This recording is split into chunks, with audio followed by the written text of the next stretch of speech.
What is going on, everybody? Anthony here, 6 Scale Mafia episode 80 something. I always forget, man. So I hope everybody's doing well in the chat tonight. Rob, my man, welcome. How are you, sir? How are you today? Dude, I got Maynard's Joker, bro. I got, let's see, I got and watch the sunset, right? Or whatever. I got the Joker, I got Captain America, the Sam Wilson Captain America, I got Wanda. It's a good week. Got a couple more coming today too. I got a couple more coming today. You know, got a chair. Dude, the chair. I can't wait to have my chair. I know. I never would have thought I would have had 2 Star Trek 6 scale chairs. Two's better than more one to come. You know, and then I was talking to Elizabeth today about, you know, that the guy on Etsy, 3D Trek modeler or whatever. Yeah, the $700 pieces, and I was explaining to Elizabeth, she was on her phone. And I said, yeah, babe, you know, I'm going to buy this. It's going to cost about $7,000 to get the entire original series bridge. And I'm saying this right to her, and she's scrolling. And I said, yeah, we could build a giant lucite like coffee table and the whole thing could go inside the coffee table, and I'll build an outside around it so it looks like, you know, the top of the Enterprise. And she just stops and looks at me and goes, no, you're not going to buy a $7,000 bridge. And then she just goes back down and keeps scrolling. All my dreams shattered in a sentence. And it's funny, right? Because she doesn't have to say anything else. No, she doesn't. Quick look up, quick look down is like. Here's the great thing. I got a garage here. And if I buy them individually, so they're not in some huge container, I just I just, secret them away. Yeah, little by little. Little by little. And then, you know, and then when I build this, I get this coffee table built for me and inset it all. I just one day put it into our main room, and it'll just be sitting there. Dude, and she'll say, where did that come from? I'm like, I don't know. It's too big to move. It's like finance. Just be like Anthony sent to some of this. Something. I don't know. I'll fall on the sword for you, Rob. Thanks a lot. I appreciate that. No, so I didn't do it. He did it. It's like the kids in Jaws with the fake fin. He made me do it. It's not yours. You're just holding it for somebody. Yeah, right. That's another good one. I've used that one before. Hell yeah. And Desi though, dude, what's up, man? It's been a while, man. I'm glad to have you back. It's been a long while. I miss talking to you guys, so I'm glad to be here, man. I miss talking to you too, man. It's a good Saturday. Yeah, how you been? Life treating you good? Good. Busy, but a good busy, right? So, so life treating me well. Can't complain. Hell yeah, dude. And Jay, brother Cousins, will be here. We started an hour early tonight, guys. So if you hadn't noticed, I have to bail at 6, unfortunately. Yeah, so you know, why not go early? I like going early anyway, but not everybody can. The stream, it was 6 hours long or something, right? Right. I know you're like, I gotta go in like an hour or so, and we're gonna be here till like 2 a.m. No, but this time I really do have to go because we have. I got you. I got you, man. So, anyway, guys, in the chat, man, I want to say hello to everybody because as we are kind of a little going early in timing, what is up to everybody? Thank you guys for tuning in this morning. Where'd you find the hat, Mafia? I haven't found my hat, Dylan. I was looking all over for my other hat and I couldn't find it. So anyway, yeah, dude. Rob, I want to say last night was funny, dude. I was watching your show. You know, dude, that was howlingly funny. I tuned in though, like mid sentence. And that's what I heard from you mid-sentence. I was like, oh, we're already here? What time is it? Yeah, and I wasn't even drinking last night. Yeah, well, it brings the question that I always ask. I mean, there's all this talk about gender identity and non-conforming, and I appreciate all that and understand. But where's all the effing? Let's talk about the sex. No one ever talks about that anymore. We can talk about the sex. You want to talk about the sex? It sounds like I missed something good. I don't know. No, we always on our Midnight Musing show. It's become an ongoing thing to talk about sex on the show, and it's kind of funny. Okay. And I was saying, you know, it's Pride Month, and everyone's talking about gender identity, but no one ever talks about the sex. And all you do is hear about how kids are having less and less sex these days. I'm like, that's so sad. It's true. It's true. Dude, you know what? If I was growing up now, if I was like a 14 or 15 or 16-year-old boy, and we had the proliferation of any kind of pornography that you can see, I would be terrified. I'd be terrified. I wouldn't even want to get on that field. You know, I'm like, I don't know what I can't compete on this level. You No, know, I'm with you, dude. It's like wanna the kiss a world girl is so for much fear of different now. screwing up. Yeah, it's totally crazy. Yeah. That's why I'll stick with my 6 scale figures. That's why. Right? Thank you very So much much. easier. No, it's 100%, man. It's 100% because like I think about that type of stuff too. It's like we grew up in a different era. I'm not hearing anybody talk about it or like, oh, I'm going to this party tonight, you know, and I want to like try to this Hook girl up. I'm into, or I don't hear any of that. Dude, it's so weird. Like, Yeah. I was telling a story about how I was at this event. I was in Houston, and I wasn't supposed to be there. It was a secret that I was going to be there. So I had one night to myself, and I went down to like the water, and there was a big like a pier, and there was a big club there. And I go into this club, and it was full of a lot of I was probably the oldest person in the club, hot chicks, handsome dudes, and everyone's walking around looking at their phones, like in the club. And there's dance floors and booze, and it was a cool place. And I'm like, is anyone having fun? It's just like, and it was so weird. And I'm like, this is so alien to me. Like, because we didn't have phones, and we didn't have supercomputers in our pockets when we were No. kids. So when you'd go somewhere, you paid attention. You're in a club looking at the lovely ladies, or whatever kind of club you're in, and whatever people you want to look at, whatever lovely folks you want to. Whoever you want to look at, go right ahead. But look at somebody. do Right. something. Somebody. Go up and talk to somebody. Take a chance. Yeah, it's kind of ridiculous how now everything is kind of like, Yeah, and it's like, does anyone having not a line, but figuring out a way to start a conversation with somebody you don't know. That's a skill. That's a useful skill you'll always use later in life, no matter where you are. Well, I think, absolutely. it's funny that we're talking about this because I think a lot of it has to do with like kind of what you mentioned, dude, is like a lot of this younger generation, dude, they're growing up with the phones. So their social skills are the phone from like birth or early age, right? So we didn't have that shit. We were like, I'm gonna have to go talk to that person if I want any kind of results. You know? So now when they're detached from the devices, it's just like, what do I do? Like, well, even should all I the tweet her? Should I ask her for her Twitter? No, dude. I mean, all the dating apps and everything. Yeah. And all that's how people meet. And you've kind of already, because people put their best foot forward on these dating apps, and it's like, oh, you already have well, what about learning each other's, like sitting down for the first time and having a conversation and sharing with one another, like, what are your favorite movies, or what are your favorite books, or what do you like to do? You already kind of know that about people because it's on their profile. So when you finally get together and talk to them, well, the sense of discovery's gone. Like finding out, I love that book. And having that spontaneity, like just through organic conversation. Yeah. It's even going to get worse, right? Because if you look at it now, the idea of being absorbed here, there's one thing here, but there's, the idea of mentally being absorbed, but physically as well. Because obviously, the future is you get rid of this, but then everyone's going to be wearing glasses or contacts, very sci-fi. So it's going to be really creepy that be in that situation you just described, and everybody's kind of just sitting back, not on their phones, but they're somewhere else. Yeah. Virtually, like that's even creepier. No, it's wild. And that's one of the things I find interesting about YouTube is that we're not on our phones. I mean, we're on the computer, but we're actually conversing. We might be all around the country, but we're having conversations. We're talking about stuff we love to one another in real time. Yeah. So, we're conversing, and the thing is, people are watching us because they like presumably the same stuff too. Right. And they're participating in the chat. So on one hand, people are always on their phones. But in this it's not a virtual space, really. It's just we're in different places and we're speaking live, but yet, so we are conversing. And the more interesting you are, the more people watch your YouTube channel, or if it's a niche channel, the more people, subscribe and tune in. So we are talking to people. It's just they're not in the same room. And sometimes it's like wild.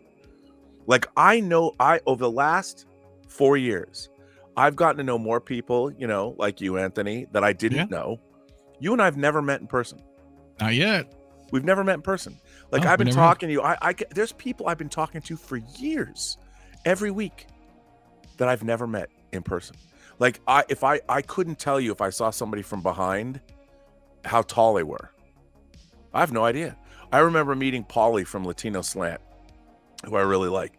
We went and saw Matrix Resurrections together. First time I ever met him in real life. And he was a lot taller than I thought. Like I thought he's going to be like kind of a compact, wiry 5'8". No, he was big dude, 6'2". Yeah, I mean, I'm almost 6'3", dude. So like when you know, you're gonna be like, what the hell? Yeah, I mean, and like, you just look like because we're always sitting. It was funny. Somebody said that to me because I'm 6'1", and somebody said, "Wow, you're taller than I thought you'd be." I'm like, "Wow, that's wild." That Darth Plato just said that. I have no. The thing about Darth Plato, if I saw Darth Plato from behind, if I went to meet him in a bar, and saw him from behind, I wouldn't know who he was. I'd have to actually, it'd be better if I saw him looking kind of from an angle and if I was a little lower, because I'd be like, that's how I know him. Right. It's crazy. It's so weird. I know. That's what I'm thinking too. But I mean, hey, listen, we got August, right? Yeah. Star Trek, August, Vegas, baby. Dude, Vegas. that's going to be, and that'll be fun. And then we could be like, hey, look, there's Rob. I could poke you. You know what I mean? Like, yeah. I'll here. Turn around and be like, whoa. Right, I'll be like, hey, what's up, dude? He'll be like, oh shit. No, but that's what's cool though. Like that's the whole point, right? Like we are in that space now, and which kind of was really what I was chatting a little bit about earlier, as far as like people, myself included, all of us, I'm sure, even though we have channels, we find ourselves watching YouTube, I think, more than regular media, dude. Yeah, Absolutely. I mean, that's the thing. I watch so many different YouTube channels just because it's interesting.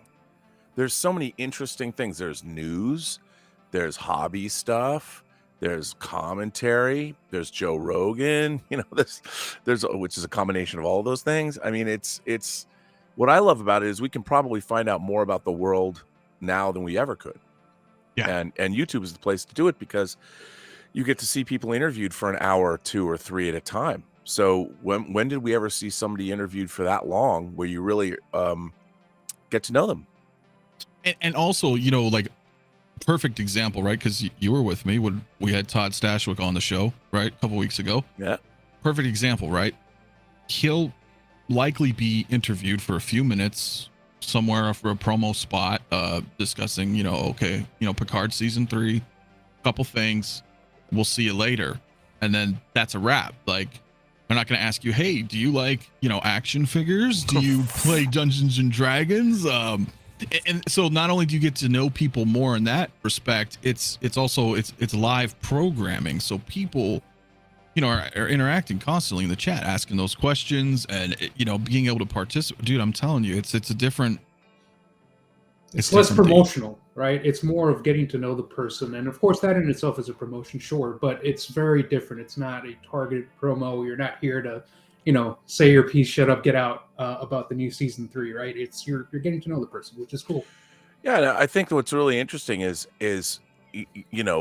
what I've always said, that my own YouTube channel is kind of like a 24-hour-a-day science fiction convention. It's like going to Comic-Con and everything is a panel discussion. And you bring the guests in, and a great Comic-Con has 200 different panels or whatever a day or something, and you can pick your topic and go and have long conversations about action figures. I mean, I can't even do that in the real world. Like, no one's going to listen to me talk about action figures for 2 hours at a time. No, like if you're just sitting there at a Starbucks and you're like, hey, about 6 scale.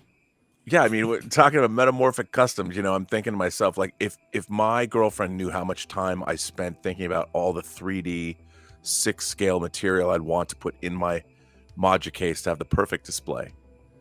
Dude. If she knew that I have spent hours online studying where can I get backgrounds printed for my Modja cases, that are matte finish so they don't reflect the lights too much, but I can get like Titan where they fought Thanos, just have that so I can put or if I can get the rock or debris, that you can buy to have to do proper dioramas. Because we talked about, I don't know if it was on your channel, but we were talking about how the next step for most collectors is to start building diorama displays. So, a few weeks ago. Yeah.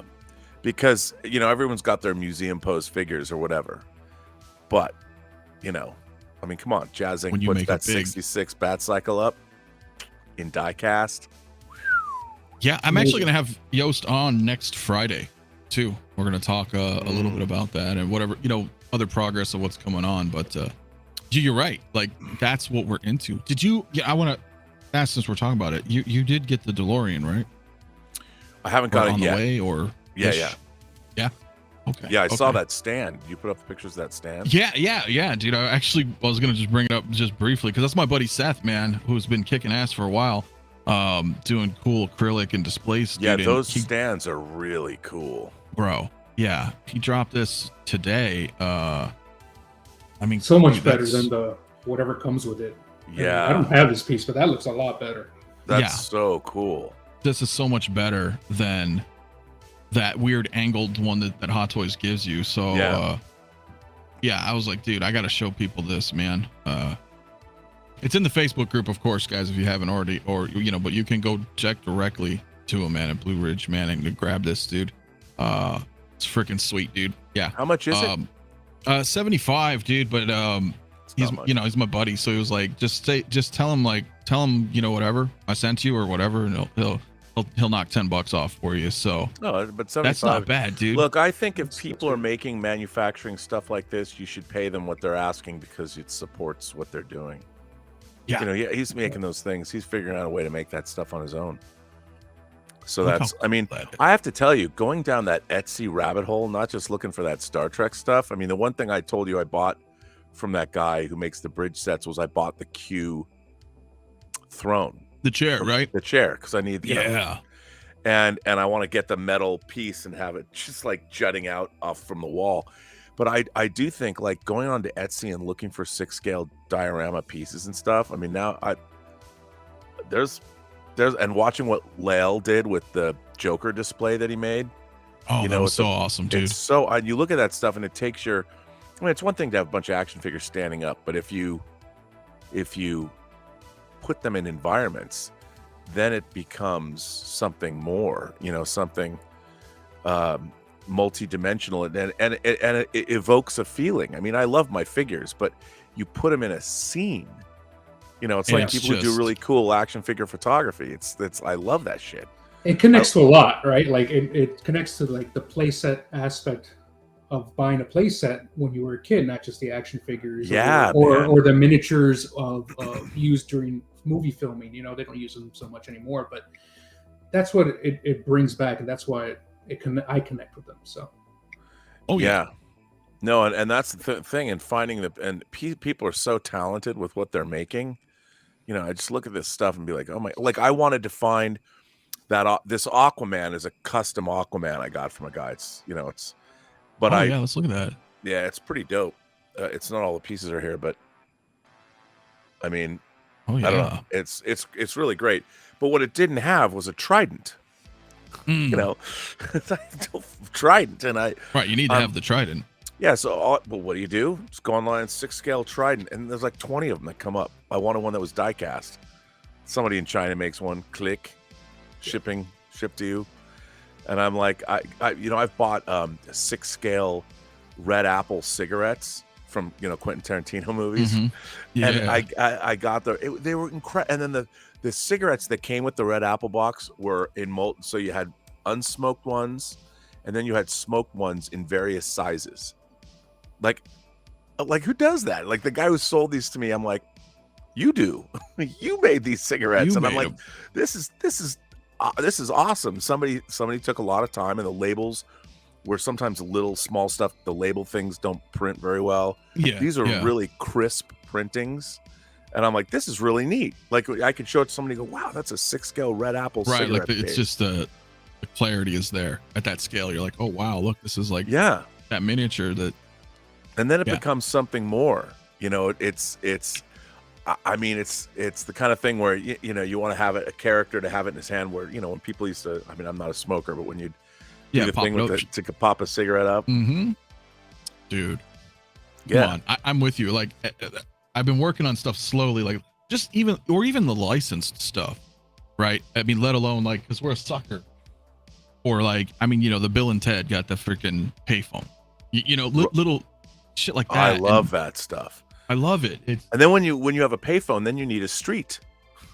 Stick the payphone on, and then your module case becomes. If you have a DF120, then it's like, okay, I don't just need a street. I need the DF120 to have an entire street with a sidewalk in it. And if you had that, you could put the DeLorean down and the Bill and Ted box, and suddenly you have a street scene, and you can put all these different characters up. You know, it seems, and it's funny because thank God of people like Yoast are coming out and talk about that Millennium Falcon cockpit's a playset. It's great. And that's awesome. I mean, who's ever gonna, have something like that? Now you got like, oh shit, I've got the Falcon like right here. Yeah, and when you turn those lights on, I mean, I know it kind of bummed me out when I watched like 𝗕𝗘𝗖𝗢𝗠𝗘 review that. He was just ripping on it, and I'm like, okay, I understand you want it to be absolutely perfect, but for the layperson, when you turn the lights on that thing, it looks awesome. It does. It's just 100%. fun. You're looking at it from you want its presence on a shelf. People walk in, they see that thing turned on, they're like, "Oh my god, that's so cool!" It's People true. love it. It's true. Well, it's almost like I don't know. It's like what we talked about before. Like some people, whether you did like a kit bash or you got like a third party figure or whatever, no one's gonna come in and be like, "Oh, that's a knockoff figure," or that button's like that not the right Psylocke place, right there. man. You know what I mean? You'd be like, "That's Psylocke," or whatever. Yeah, it is Psylocke. Most Right, people I know. So Yeah. I don't think, No, most people don't. Real quick though, Mike Clitoris, man, what's up, dude? Thanks for the super chat, dude. The MAFIA score Tool tickets. I didn't this time around. Good pleased to meet ladies. It is, dude. I love Tool. But you know what? The concerts to kind of, hit that again is that, dude, concerts nowadays too is like, what the fuck? I go there and like everybody's just got their phones recording. I I'm hate, like, dude, I hate that. yeah. It's so irksome. I mean, I do like the liberty, but I also wouldn't be opposed to them at the door being like, everybody got to check their phones. Well, people like you gotta hand it to people like Dave Chappelle. Yeah, he does. Yeah. You don't get to take your phone into those shows, and I can understand. One, he doesn't want his material to leak out or whatever, but two, he wants his audience present and listening to him. He wants to look at his audience and see their eyes looking back at him, because that's what charges him up. I get it. Well, and that's how it always was for us too, right? I mean, I remember going to concerts in the 90s and then they're in here now, and that's it, or whatever. And you're like, dude, you remember that fucking show? And you're like, yeah, that was awesome. Like, I never took a disposable. I never took a disposable camera to the shows. I can tell you that. So it's all here. Yeah, dude, it's nuts. And why would you? Go. No, why would you? You're watching the show, you're headbanging, whatever. Yeah, man, I'm moshing and shit. Yeah, I remember we had it's a funny story, dude. So like out here, I don't even know what it's called now, but at the time it was 1998 and they named it Bank One Ballpark. I think it's Chase Field now. I don't know. They changed it, whatever. Big baseball stadium here at downtown Phoenix. They finally finished building it, dude. And there was no venue ever yet. So it's like brand new. And then New Year's Eve of 98, they had a concert called New Year's Evil. And so that's the first thing. That's the first time those doors were ever open to any public venue. No. Holy shit, dude. It opened with, it was Soulfly, Megadeth, Pantera, Slayer, and then Black Sabbath. And that was the lineup. And it has the big dome that opens up, the big electronic dome. So like right at midnight, Black Sabbath shot off all this crazy confetti that has like little pieces of paper everywhere. It says Black Sabbath on it, right? So it was like raining this shit, and they opened up the dome and it looked like daylight at midnight because all of the smoke just billowed out of this fucking giant arena, right? And like they never had a concert there again. That whole place was trashed beyond belief, dude. And I'll never forget it because they never opened it. It was for the Diamondbacks, for baseball. Right. No one. It was the first time it was ever open to anybody. That place got. Shit, it was a badass concert though. And we didn't have phones or what I mean, whatever. But Holy shit, that was sick, dude. Those the people that own the stadium weren't paying enough attention. Yeah, somebody got fired, I'm sure. Yeah. Well, it's almost like, you know, kind of how it is with you know, anywhere else in the business. They just have these guys who run businesses that don't really know what the hell's going on underneath. Right. They're like, oh, we'll get a lot of money from this. Sure, let's have a concert. Like, who's Megadeth? Who's Pantera? You know, fuck. Anyway, I digress. But dude, that shit was so fun, man. And I miss those days a lot. Yeah. Yeah. But then again, we didn't get the 6 scale figures we have now. No, we didn't. No, we didn't. Now we're here, dude. What did even drop? I mean, I look behind Desi over there, and I look at that Krennic, the cape pose, and the cape pose just looks absolutely on point. I'm like, look at that pose. It is pretty damn good. Because you know, getting that cape to drape, that's the stuff right there. It took a good hour. To get it every time I have to dust it or move it or anything, it's like, here we go again. Here's another hour of my time. But hey, it's fun, right? But that's very even from the distance. That's what's crazy though with us, right? Because somehow we find that, or at least I do anyway, therapeutic. Like I'll sit here and just it's a creative endeavor. That. You know, it's creation. You're creating something. Yeah. Even though it's just the way a cape drapes, what you're creating is a mood, a feeling, a scene. That you want your character to be imposing. You're directing, man. You're directing. You are actually. You're right. Good way to put you're it, right. Yeah, you're directing a character in a scene. Well, and also I think it's also an outlet for expression too, right? Because I can look at your background and I can see, oh shit, look at all this. Look at these books. A mess.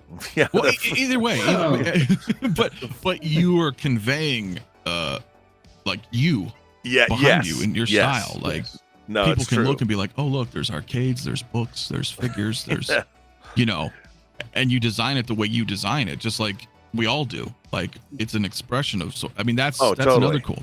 You know, everybody has different. Gosh, I don't know how many times we've done it on the show. You know, I'll be like, hey, come show, you know, what does your stuff look? Well, how do you got your shit set up? Yeah.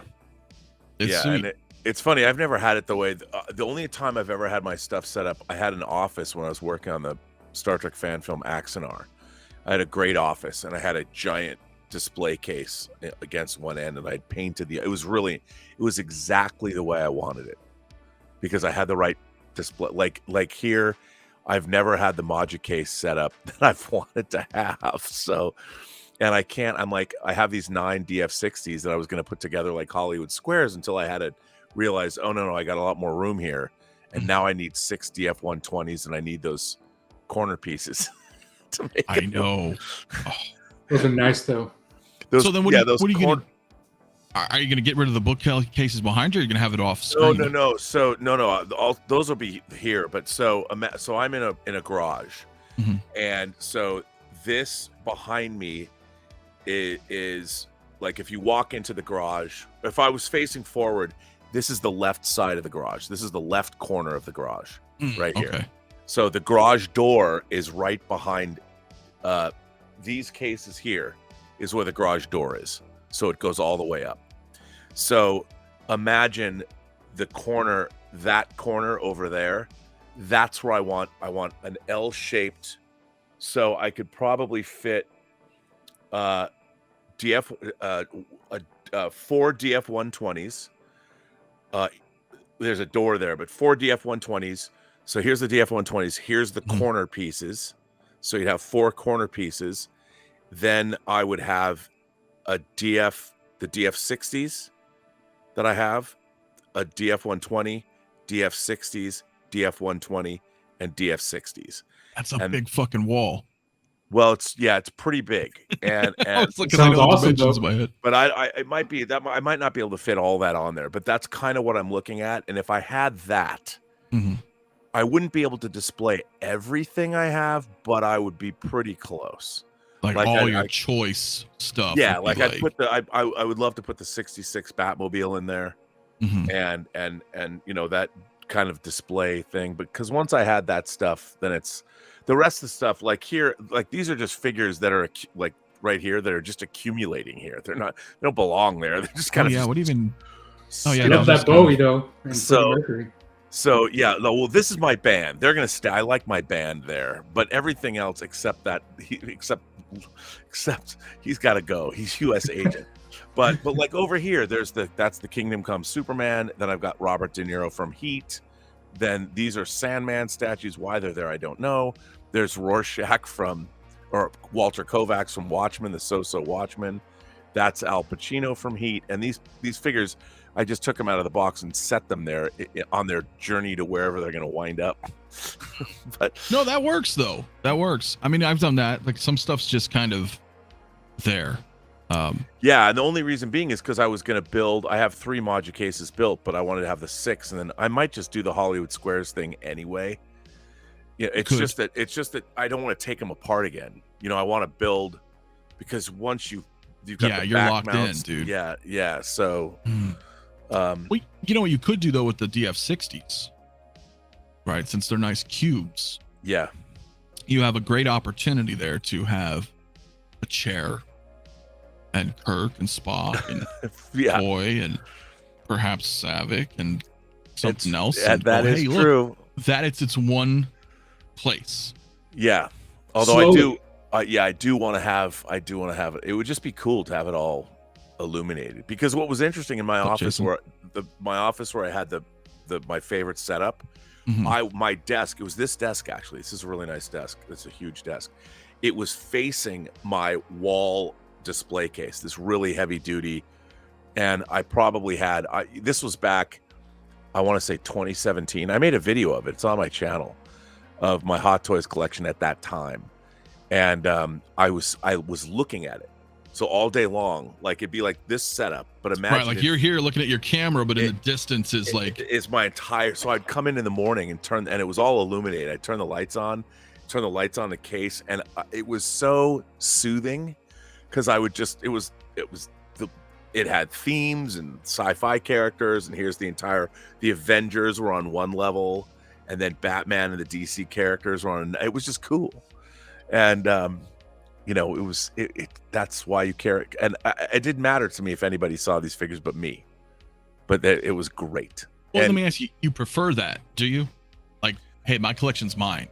Or do you want to I love show when it off too? I love when people come in here and look at all the stuff. It's just been Mhm. such a mess in here, but you want to make it look good when people Yeah. come in so they can like poke around and look and see.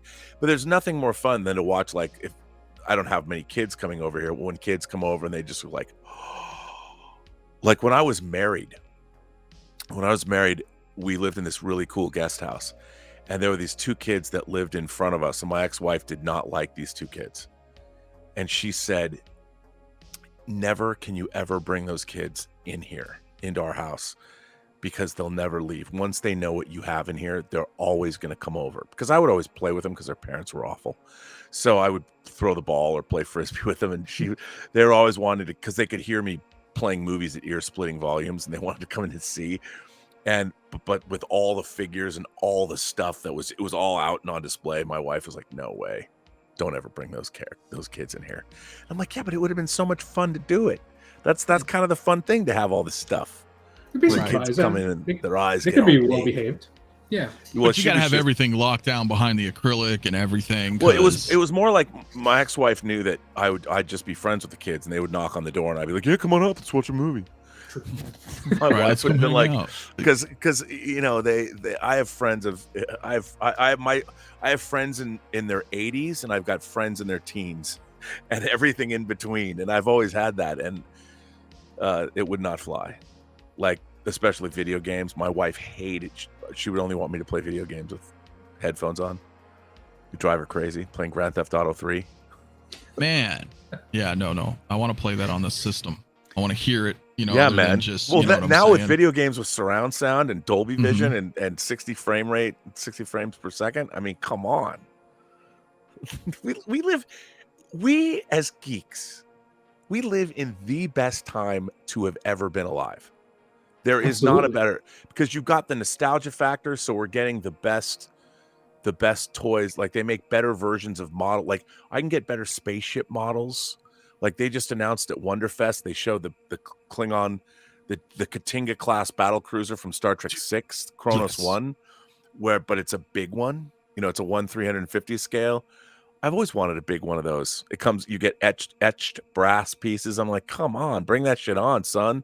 I mean, we could never get that before. We had the models, remember? You can go to like hobby. Oh yeah, you get models, but they weren't that big. No, you know, they were always small. Like I had my 2001 Orion Clipper. The model was like this big. But now you can get a model that's this big, and it's great. Oh yeah, I mean, look at with Tomy, right? We got our Enterprise coming soon, dude. I think October. Yeah. I mean, it'll be this year, but yeah. Dude. I'm getting that snow speeder from Jazz Inc. I have no idea where I'm going to put it. Dude, I got people started. Okay, do you order orange or gray? The gray, because it's a Luke Skywalker one. See, that's the one I got too. But you know, I'm looking at that orange. His orange looks better. Like it looks, you know. I know. There's no wedge figure. Like, so I was like, I know. But how great! Some people are getting them. Like I'm gonna hang mine. You know, I'm gonna hang it so you walk, because I think I'm gonna hang it like close to over this desk. You know, and then I'm gonna hang the Batwing too. See, that's what I thought. I thought about, because I don't have room for the Batwing because I'm getting the snow speeder, but I thought maybe I should just hang the Batwing, right? Because it's like having a bat symbol on your ceiling, which is pretty cool. Just a silhouette. Yeah, and you could put like LED. Like I want to get make like a lucite moon, a moon that you can light up. You know, that's cool. that has uniform lighting, but somebody who could paint it, or you could even have it screen printed or something. Just get a print of the moon and then have it be bright, and then just that silhouette right behind, like the Batwing right there. Yeah, and so during the day, you can look at the Batwing on the wall. You can open up the cockpit, but then at night you turn the moon on. You know? That's cool. You bring all the other lights down, dude. Like a light box behind it. Yeah, wouldn't that be cool? Yeah, that would be freaking. JB's right though. Yeah, shipping. Snowspeeder is shipping for the first batch guys already. Yeah, well, I'm first batch, so you should be getting something. Remember, again, I'm gonna have Yost on Friday, and that's what he was gonna do is show some of the the final Snowspeeder. It's ready. It's ready to go. It's going out. So yeah. I mean, I've got my Hot Toys Snowspeeder Luke that I've never even opened in it. Just like I had never opened. I'd had them. I had never opened my Hot Toys Burt Ward and Adam West. I had them, but I didn't until when I got that Batmobile, dude. That's like one of the greatest things ever. I got, yeah, I don't have them right now, but I got the Joker. Can I show you? Yeah, there he is. Oh, dude, I gotta get that. That's the Mars Toys Joker. Yeah. Fuck, I didn't know. I just literally had one I got rid of, dude. Didn't know you needed one.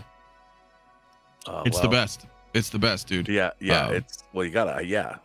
Well, and the other two versions are coming out too. The white clown with the hat, and then the one where he's in the prison uniform with the baseball bat. Oh, so there's three versions. I mean, it's so, think about the fact that somebody said earlier about social media. Yeah, social media sucks, but for us geeks, you can get anything you want. And if you can't get it commercially, it's either on Etsy or somebody's making something. Or if they don't make it, you can find somebody that will make it for you. Pretty much. Oh, dude. I mean, like, you're right. Like we were talking about earlier, like anything you want. We were like, oh, I need a trident. Anything you want. You're just like, oh. And it was funny. I'm like, it wasn't just somebody. There was like 10 of them. Take your pick. Which trident do you want? I mean, you could have a whole trident arsenal if you wanted. What I'm going to end up doing is, so on one of these shelves, well, as you know, I got the Street Fighter arcade. Right. I've got the, I don't know if you saw, but up for pre-order is Ghosts and Goblins. Yeah. Now, let me ask you something about that. Yeah. So there's Ghosts and Goblins, and then there's Ghouls and Ghosts. Yeah. Now, those are two different games. Yeah. But are you just buying, do you have to buy both the games, or is each game it's just the cabinet that you choose that you like more? We have to look it up, because I don't know. I don't know. I didn't understand that, and I want to get, what I really want is the Zoltar. Yeah, dude. $100, bro. That's not a bad. Come on, the Zoltar from Big. Yeah. I think I'm gonna try to get that too, because you know, like with this one with Street Fighter 2, you have Street Fighter 2, and then you can switch the ROM over to Super Street Fighter 2 Turbo. Yeah. So if Ghouls and Ghosts, I don't know, we'd have to look at the description, because yeah, maybe it's just you can swap both games, but these are the two different style cabinets, right?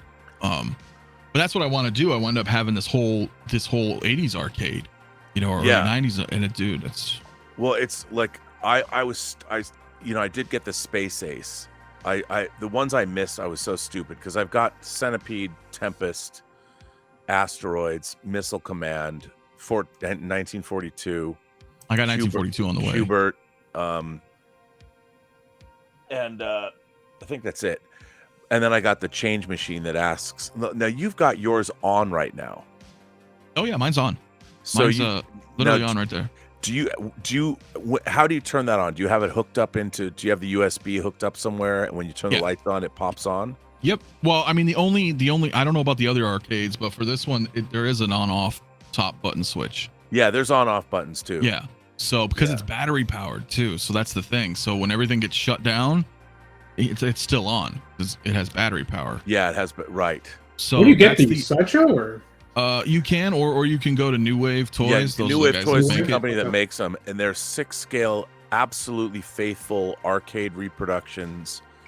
And what's amazing is they're perfect emulations, so the games are perfect, but the controls, like Centipede has the trackball along with Missile Command, the trackball controller, and they play just like the original games. And like Tempest came with, you can replace the little knob that you turn with a bigger knob, so it's easier for a human being to play. And Nice. they're incredible. I just love them because, especially if you've got like, talk about dioramas, you know, if you want to make an arcade, and they even come with, so you can buy. That's amazing. It's amazing. The change machine. So they have a change machine. It doesn't actually distribute change, but they do have 6-scale quarters that come with each game. But the change machine, it looks just like a change machine, and the change machine is actually a USB hub. So you can plug a number of the games into the USB hub, and then you only have one plug that you have to plug in. Yeah, And they make those chairs, and then I got some of the chairs coming. Yeah, the chairs are great, and they were just having a sale on the 6-scale boom boxes. Yeah, they were right here. These, I didn't grab one, but and those, they like work. Have they released a 6-player X-Men cabinet yet? No, They have not. No, they have not. Although that would be dope as fuck. Yeah. Okay, so here it is. So both arcade classics. So you can go to Ghosts and Goblins and then Ghosts and Ghouls. So you can toggle. Okay. Yeah. So that's cool. But, So but it you have to depends on decide which cabinet you want. Right. I'd probably Okay. get the Ghouls and Ghosts. Yeah. But you know what sucks though too, I don't think they show it on here anymore. Yeah, there's Zoltar. Is the original, oh, that's so cool, dude. And it's only $100, and it distributes fortunes. Bro. Looks, sounds, and works, bro. Yeah, so it moves and stuff. Come on. So cool. No one's arcade will be complete without Zoltar, because and we can sit around all day long and say, I want to be big. Right? Like, dude, how freaking sweet is that, dude? But It's sweet. but the first arcade that you had is what I lost. Or the change machine. That's the one I wanted because it's red and then it has the wood paneling. Yeah. Oh, did they run out of those? Yeah, so now there's a blue one. Yeah, I have just the red one. silver. Yeah. No, I have the red. Yeah, the red one. I need the red with that wood. I need that 80s wood paneling, bro. But the thing is, I want them to make a 6-scale Tron. Whether it's Tron Deadly Discs or the first Tron game. Diddle-a-doo, diddle-a-doo, diddle-a-doo. I want that. And they have to make... they got to get the license from Williams so I can get Defender. Oh, yeah. I need a 6-scale Defender, you know, and I would get Defender and Stargate. And if they made one that played both, I'd still get 2. So let me ask you this. If there was Williams, would you like 6-scale pinball machines? Oh my God. Are you kidding? That's my jam. I fucking love pinball, dude. If they made 6, I don't think they could because of the mechanics. Yeah, well, they could probably cost weight. $10,000 something. They would be like the paddles work and you could. Yeah, that's what I'm talking about. Like 6 scale. I don't know if they could, even if they weren't working replicas, but they made the sounds. You know, if they didn't play, but I would buy one. What was the pinball machine? It had like an alien on the back. The whole thing was the back piece was it wasn't the alien, but it looked kind of like the alien. Yeah, I just recently played that again. Hold on, I'm trying to look up the name. That I would like that. I'd love to get that pinball machine. And then a lot of the pinball machines they made in the 90s, like the Twilight Zone pinball machine and the original Next Generation. I almost bought when I was at WonderCon, somebody was selling the back glass from the Star Trek the Motion Picture pinball machine. And it was like $700. I'm like, I really want that, but I really like to have the whole pinball machine. So there's this place in South Florida called Silverball Pinball, and basically they have all classic pinball machines going back to the 30s and 40s, and they have that Star Trek one. I just recently played it, and they're all functioning. It's a museum. Like you could go. It's such a fun place and privileged to have that here in South Florida. So it's pretty cool. They had a pinball museum that they took away here, and I think it was out toward Palm Springs or something, and now it's not there anymore. But it would be great. It'd be great to have, a 6-scale pinball. Now I'm obsessed. Somebody must make a 6-scale pinball machine. You gotta figure. That's a problem. That'll be a problem. Yeah. The arcades are already a problem. You give me pinballs and a 6-scale pool table. And the thing about these arcade games, and they're only like $150. I mean, I say only, but they work. They're perfect emulations, and you think to yourself, I'm like, I'm just going to buy one. As someone who doesn't have it, like, how does it work? Like, bro, it works. Like I can play Street Fighter right now. Play it. Holy crap. And what's cool about the Street Fighter in the 1492 or the 1942 is that they made separate controllers. Yep. That makes it easier for you to be able to play. But the games play just like they played in the arcades. They're the exact same games. It's a ROM. Okay, awesome. Yeah, so it's amazing. Awesome. Dude, it's and the thing is, like Rob said, like on the back of mine, there's a little like a little plastic case in the back that opens like a door, and the second arcade stick's in the back. Yeah. So in a USB, I'll plug it into the back because there's the port, and I can give you the little controller, and I can sit there. We could just. That's such a great idea. Whoever came up with this. It's fully functional. It's everything. Totally fun. And so when you put them all together and turn up the sound, it sounds like you're in an arcade. Yeah, that's what I want. It's so cool. And the thing is, when they first came out, the first one, I want to say they came out with Centipede and Tempest. Those are the first two.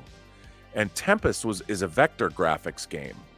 And Centipede isn't. And I figured if they're going to do vector graphics, maybe they'll do the Star Wars vector graphics, the X-Wing game. Oh yeah.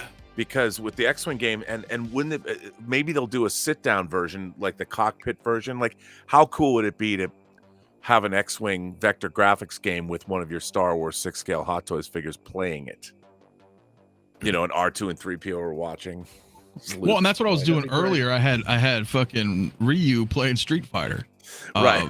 But now I just got the Stranger Things kids there. I know it's not time appropriate, but it works. Yeah, but I mean that's that, and like we were talking about having display settings. Now you've got something that's really fun. The Stranger Things kids are playing video games.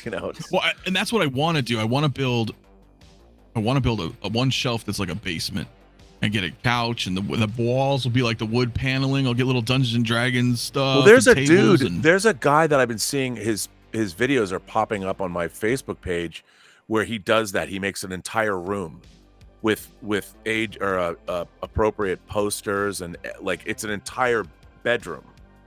And I don't know who this guy is, but his work, or maybe it's on Instagram.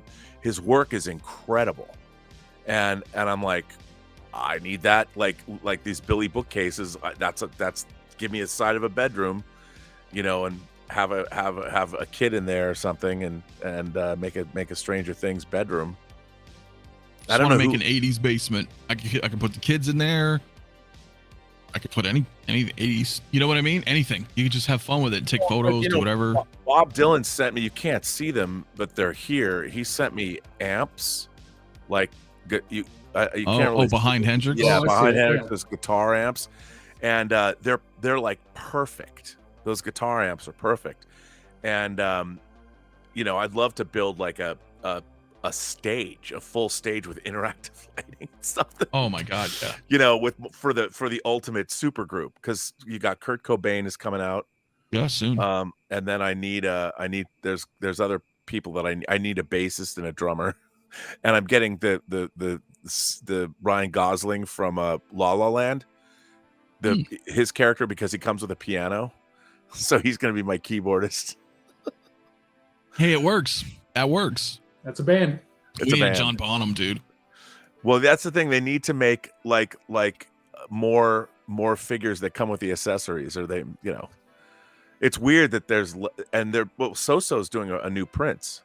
Yeah. They're doing a Prince figure. And it would be, I mean, I think diorama pieces are that's the thing. I mean, I don't know how you'd have to speak to that metamorphic. What do you go by, Desi? Is that your name? Yeah, Desi. Okay, Desi. Yep. I mean, making pieces. I haven't seen. I'm unfamiliar with your work, but the fact that it just excites me that you make diorama pieces. I'm like, bring it on. Fun. It's a lot of fun. Like, what are you known for? What are some of the things that you're known for making? I'd probably ask somebody else, but I would think like some of my Star Wars stuff. The Tatooine looking stuff. I'd have to say that. But I've done a lot of different stuff. Now, did you make the, like, I saw a dude, this is incredible. I saw a dude with Modular cases, and they're I think they're DF-120s, and it was all Tatooine. And he had the 6 scale, each DF-120, it looked like the outside of Mos Eisley. And I know what you're talking about. I did one like that for a Modular case for somebody, but it wasn't the one you're talking about. There was the one you're talking about is this other guy. He had every single shelf. Yes, yeah. And that was so freaking cool. And it was. I love that. I mean, I would have done it I know because it was stacked. It's kind of weird that it was stacked because you'd want to see it like all the way around a room or something. Yeah. But he had real sand in there, and it was rad. Yes, yeah. He did a great job. Oh, there's my. This is what Desi's does. I just pulled that up to show. So yeah, I do like basically. I wouldn't call them tutorial videos, but Now, did you fabricate those pieces? Yeah.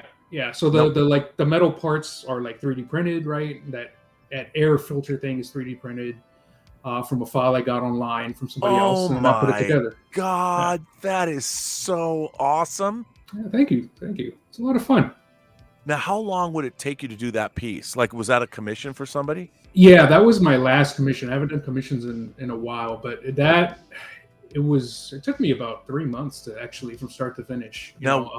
Wow. Yeah, and it's all on video. Awesome. Yeah. Wait, what is your channel? Metamorphic. Yeah, MetaMorphic Customs. Okay, I'll drop a link.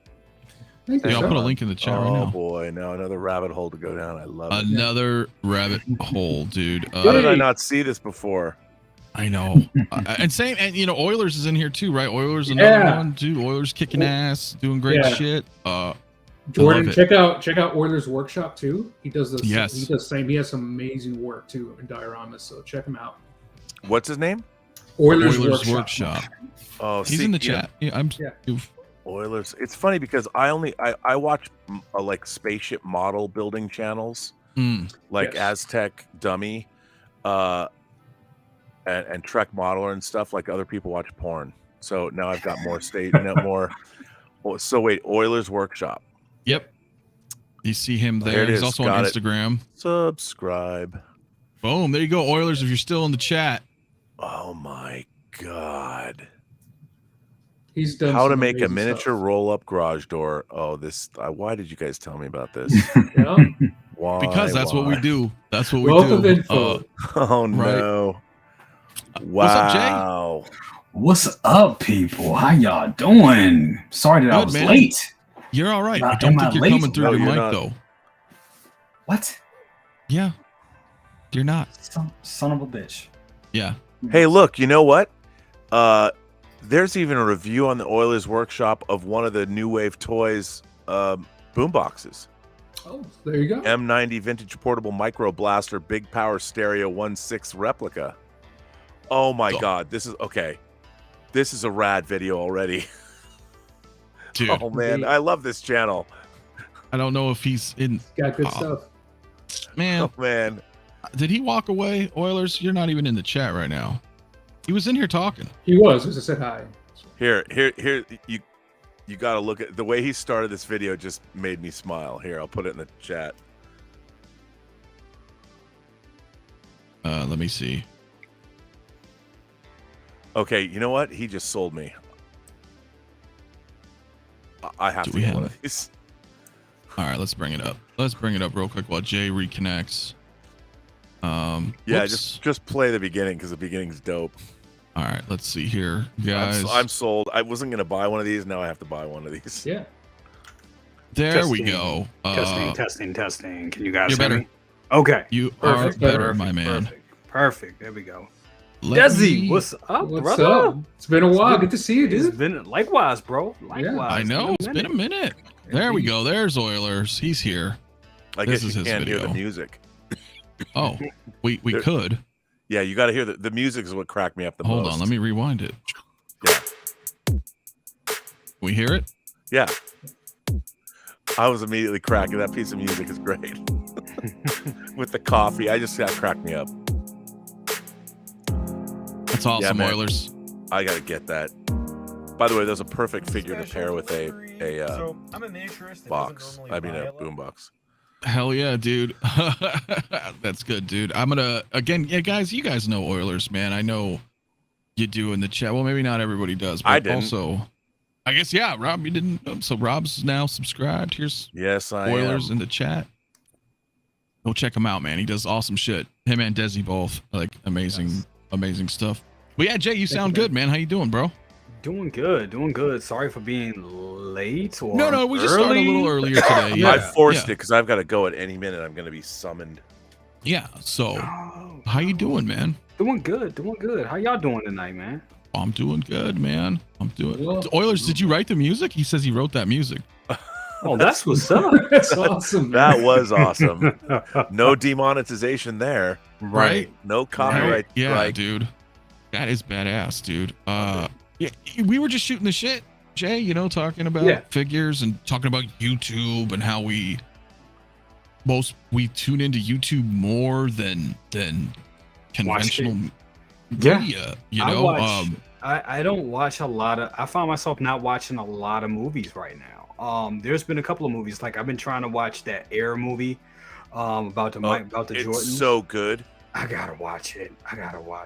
That John Wick. It's like so many movies I haven't watched because I just find myself going through YouTube and just going through the YouTube tunnel and just watching that, and it's addictive. It really is addictive. I've been watching this. I'm sorry. Go ahead.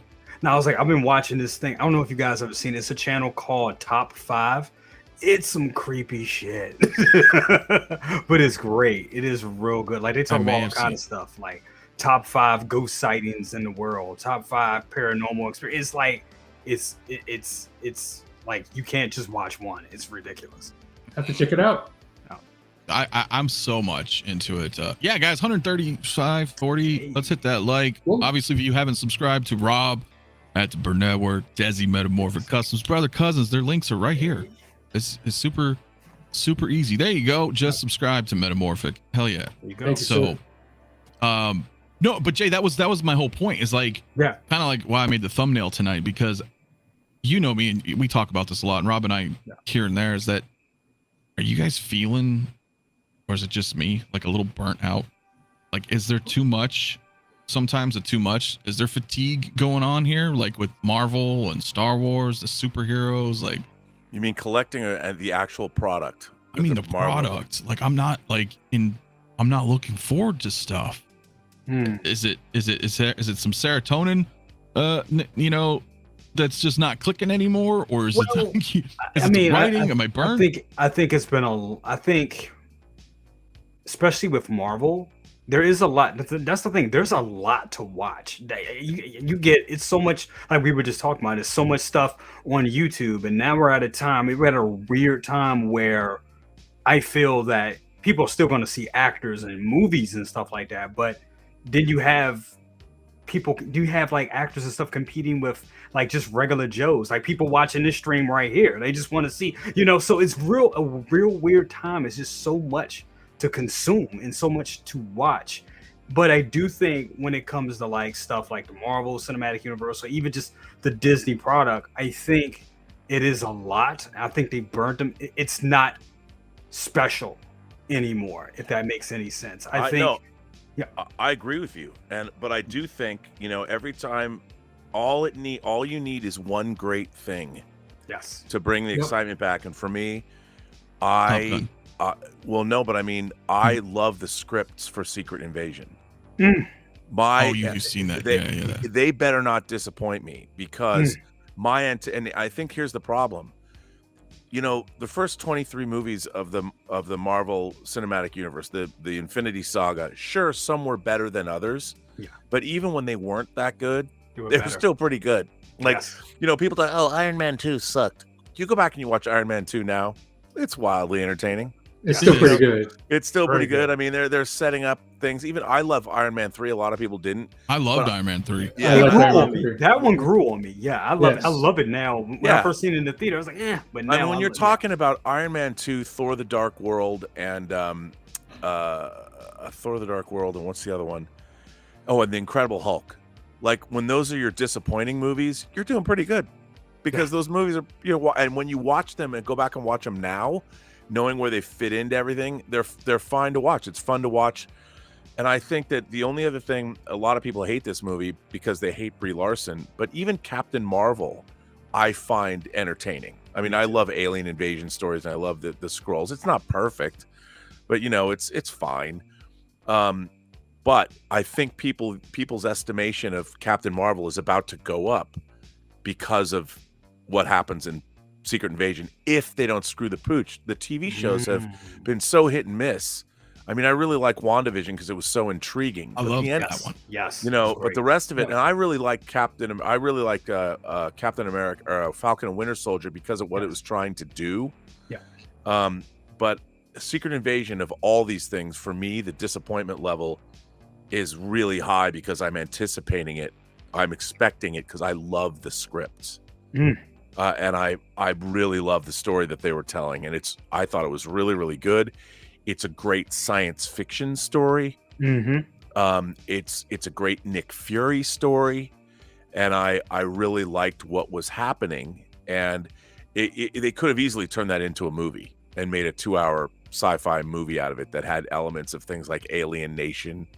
If you're an Alien Nation fan, because there's a lot of stuff, like, because in the show, the premise, I mean, I can say it now, there is a villainous Skrull, right? And it takes place now. So the Skrulls have been around now on Earth since the mid 90s, since Captain Marvel took place in 96 or something, right? And so there's been a Skrull community on Earth that's been quiet. And a new rebel Skrull leader comes and says, screw this. Why do we have to pretend we're human beings? Why can't we have our own planet? And basically, they decide, this Skrull leader's like, I think it's time humanity goes.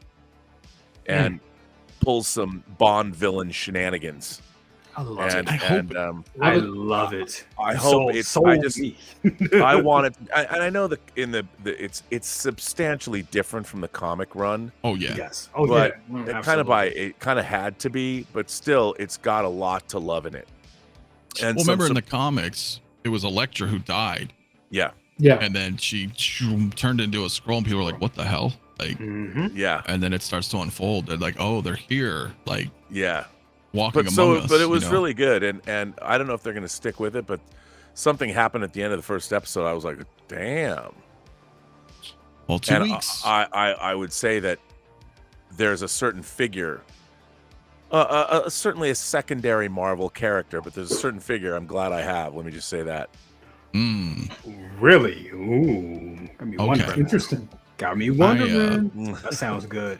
I can't wait to see. I keep forgetting about that. That's what I'm saying. It's just so many shows. I forget that was coming out. And I was looking at Marvel slate. I'm like, it's kind of light this year. I was like, we got the Marvels and that's it. But I forgot Secret Invasion. So I can't wait to see that.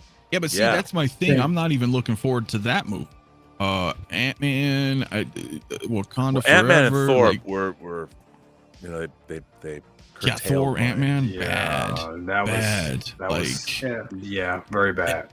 Very bad. And I'm also just getting kind of, I mean, I love it. I love that we're seeing this, but it's like I keep thinking like in the 80s, the 90s, even the 2000s, like we would just get movies.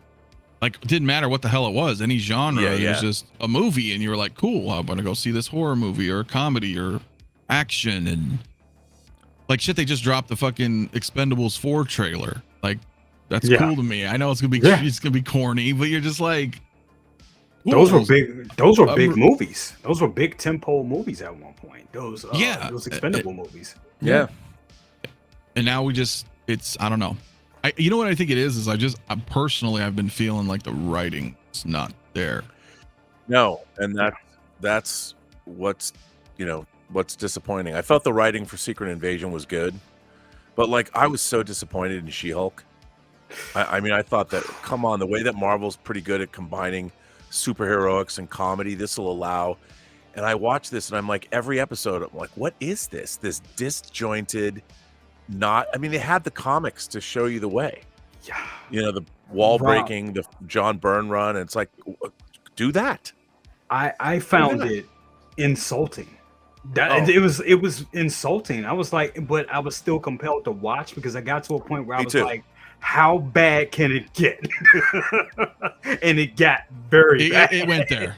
It went there. It got worse. Yep. And I get that some people enjoy it, but as comic book fans though, that's what's hard. And I feel like a lot of this stuff is more in your face with whatever they want to preach to you. And I mean, not just She-Hulk, but just a lot of shit. Like, well, look, the American comic industry is in the toilet because of that. Yep. It's really interesting that you watch, like, all of these people are having their moment. Like they get, okay, we now have all this discussion about ideology and whatever it is you are. So there's all of these people that it's like now they're getting to push their agenda, and suddenly they've all become these people that are like, now I'm finally having my day in the sun. Let me oppress everybody with pushing my agenda onto you. And it's kind of a weird thing. I mean, it didn't used to be that way. Like one of my oldest friends in the world, he's gay, and he married his husband when gay marriage was first legal in California. Then it was rescinded, but it was it became the law of the land. Like we were evolving at a nice clip. Everybody we were becoming a more just and open society on an evolutionary basis that was working the way it should. And then about 10 years ago, it was all derailed. And now we're living in this weird dystopian, bizarre, everybody, I don't know, playing the oppression Olympics and all this weird shit. And it's like, what happened? It's because nobody's having sex. Well, I think that's, I mean, but there is a part of that. You're onto something there. I think that there's like, it's everybody, you know what's weird? We were talking about how our lives used to be like, even collecting, we're looking outside of ourselves at things that we like, they represent us, but we're looking outward. Like even the four of us here, we're talking to each other about something that we like, that is shared, but it doesn't define us. We all share this thing that we love, but figures are just representative of our imaginations. And the fact that figures are part of movies or comic books or TV that other people wrote. If you think about a movie character, somebody designed that costume, an actor played that character, somebody wrote the script, Alan Silvestri did the music, whatever. There's a thing that we like that's outside of us. And this is a manifestation of the things that we like outside of us. Now so much it's all, look at me, this is the way I am. I want to be recognized by you. And it's become there's so much of it's kind of narcissism and navel gazing, and all of our fandom was we had to go out and get it. It was outside of us. You had to go out and get this thing, whether you're going to a concert, whether you're going to go see movies, you had to go out and get it. And now it's all with now everyone's the star of their own reality show. That's or right. Where you have you see videos of like teachers that might be non-binary, and they're making videos of themselves teaching their class about being non-binary, which means it's all about them pushing their whatever their beliefs onto other people. And that didn't necessarily used to happen. People wanted to live and let live. They wanted to be recognized for who they are, but right. the individuals weren't pushing their own beliefs onto others. They wanted to be recognized for who they are and accepted for who they are. But now it's shifted. And now people want to, rather than say make art, everyone's like, well, now you need to be the way I want you to be. Right, or you're wrong. Yeah, if you don't treat me the way I want to be treated all the time, then you're a villain. Right. And that's weird to me. That is. Like I never cared about what people and people would say, well, Rob, you never cared because that's your white privilege talking or whatever. I'm like, no, because I was interested in the world. I was interested in what was out there. Right. I loved every shape, size, color, creed. Somebody out there had something that I would find interesting. And it was all about going out and finding it. Get a passport, travel around the world, meet people you've never met who live in an entirely different culture than you do, and go explore it with them. Yeah. Say, take me in, show me what you got. I want to know. And now it's like, no, I don't want to do that. I want you to know about me. And it's weird. Well, yeah, it's like you said, I think people are losing their identities. And maybe they thought they never had one to begin with, but we all do. Like we're all unique individuals. We're all different, man. So and I see that often a lot too, where like you're saying, it's like, okay, this is our group, and we're just gonna, we're defined by our either political belief or whatever. Your tribe. And it's your tribe. That's your And we never had that. And now it feels, we've had cliques, sure, right? Oh, you like this? I like this too. Cool. Like we become friends and whatever. Yeah. But I know we've all grown up and we've had friends that it doesn't matter. What do you believe? You believe this? Do you believe that? Whether it's political, whether it's religious, it didn't matter. We were like, that's the thing. We all liked, like when I was growing up, there were very few kids I knew that I didn't like. I like most kids. I'm like, they had different interests. It's like, okay, I'm gonna go see my movies. So I've got friends that go see movies. Then I had my concert friends. Right. And of my concert friends, if I wanted to go see Madonna, I'd have to find my gay concert friends, because my straight concert friends that would go to see Kiss weren't gonna go see Madonna. Right. So you had to have your or for me, I was the Prince fanatic. And Prince was an apex point where you had people from everybody liked Prince because he could shred on the guitar, or he could be a glam rocker, so you could find my Madonna friends and my metal friends. We would all go see Prince, but you had to figure out, but the whole point was we go together. That's right. Yeah. Yeah. Right. That's funny. That's funny that you mentioned that, because it was like that with me growing up too. Like I had my hip hop friends. I had my friends that was in hip hop, and then I also had friends that wanted to go see Duran. So we went to go see Duran, and I was partying with them, and they was like, "Jay, you all over the place." It's like, of course, that's just who I am. So that's exactly. It's funny. Yeah. You have to be. But I feel like today it's not like that. No. I feel like if you're not part of my tribe, you can't come. And that's the weird thing, right? Because like for most people, if you don't know me and you saw me walking down the street or whatever, I doubt anybody in a million years would be like, that dude is a diehard fucking Trekkie. You know what I'm saying? Like, but I wouldn't say that. But nobody right would. there. Like, and I'd be like, okay, name it. I'd be like, oh, that's season 6, episode 2. You know what I mean? Like, whatever. That's what I'm saying. Like what Jay's point is, you're like, whoa, you're gonna go to that concert? It's like, dude, I love this, I love that. It doesn't. But don't confine yourself. I think if you demonstrated that to me, you're right. I would be first not quite believing you, But once you passed a couple of tests, I'd be like, all right, come with me. Let's Right. or I'll go with you. Let's Right, go. where we going? Like, No. we just become best friends, you know? It's like, oh, cool. Yeah. Like, but no one will ever know that in whatever this, like you said, this weird upside down world we're in right now, the darkest timeline, dude. It's like, Yeah.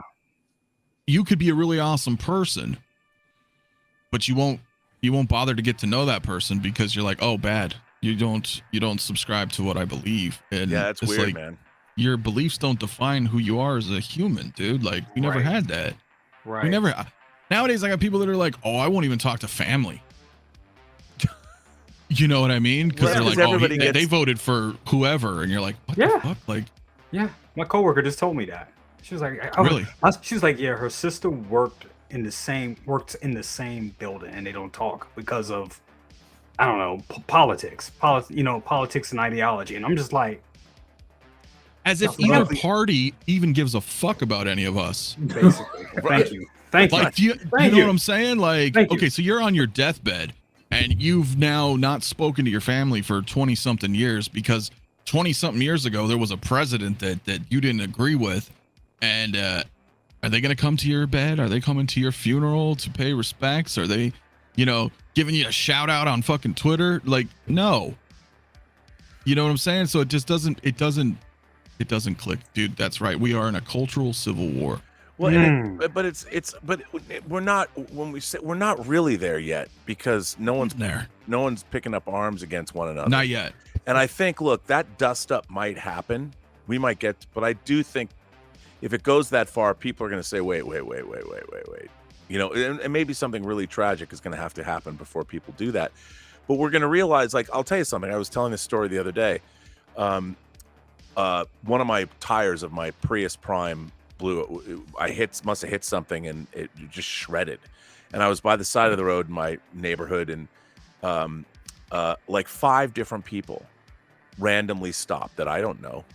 And all of them, I had roadside assistance, so I just called to get the roadside assistance to get my car towed. There's like 5 rando people stopped and asked if I needed help. Did they need me to call somebody? Did they need me to wait?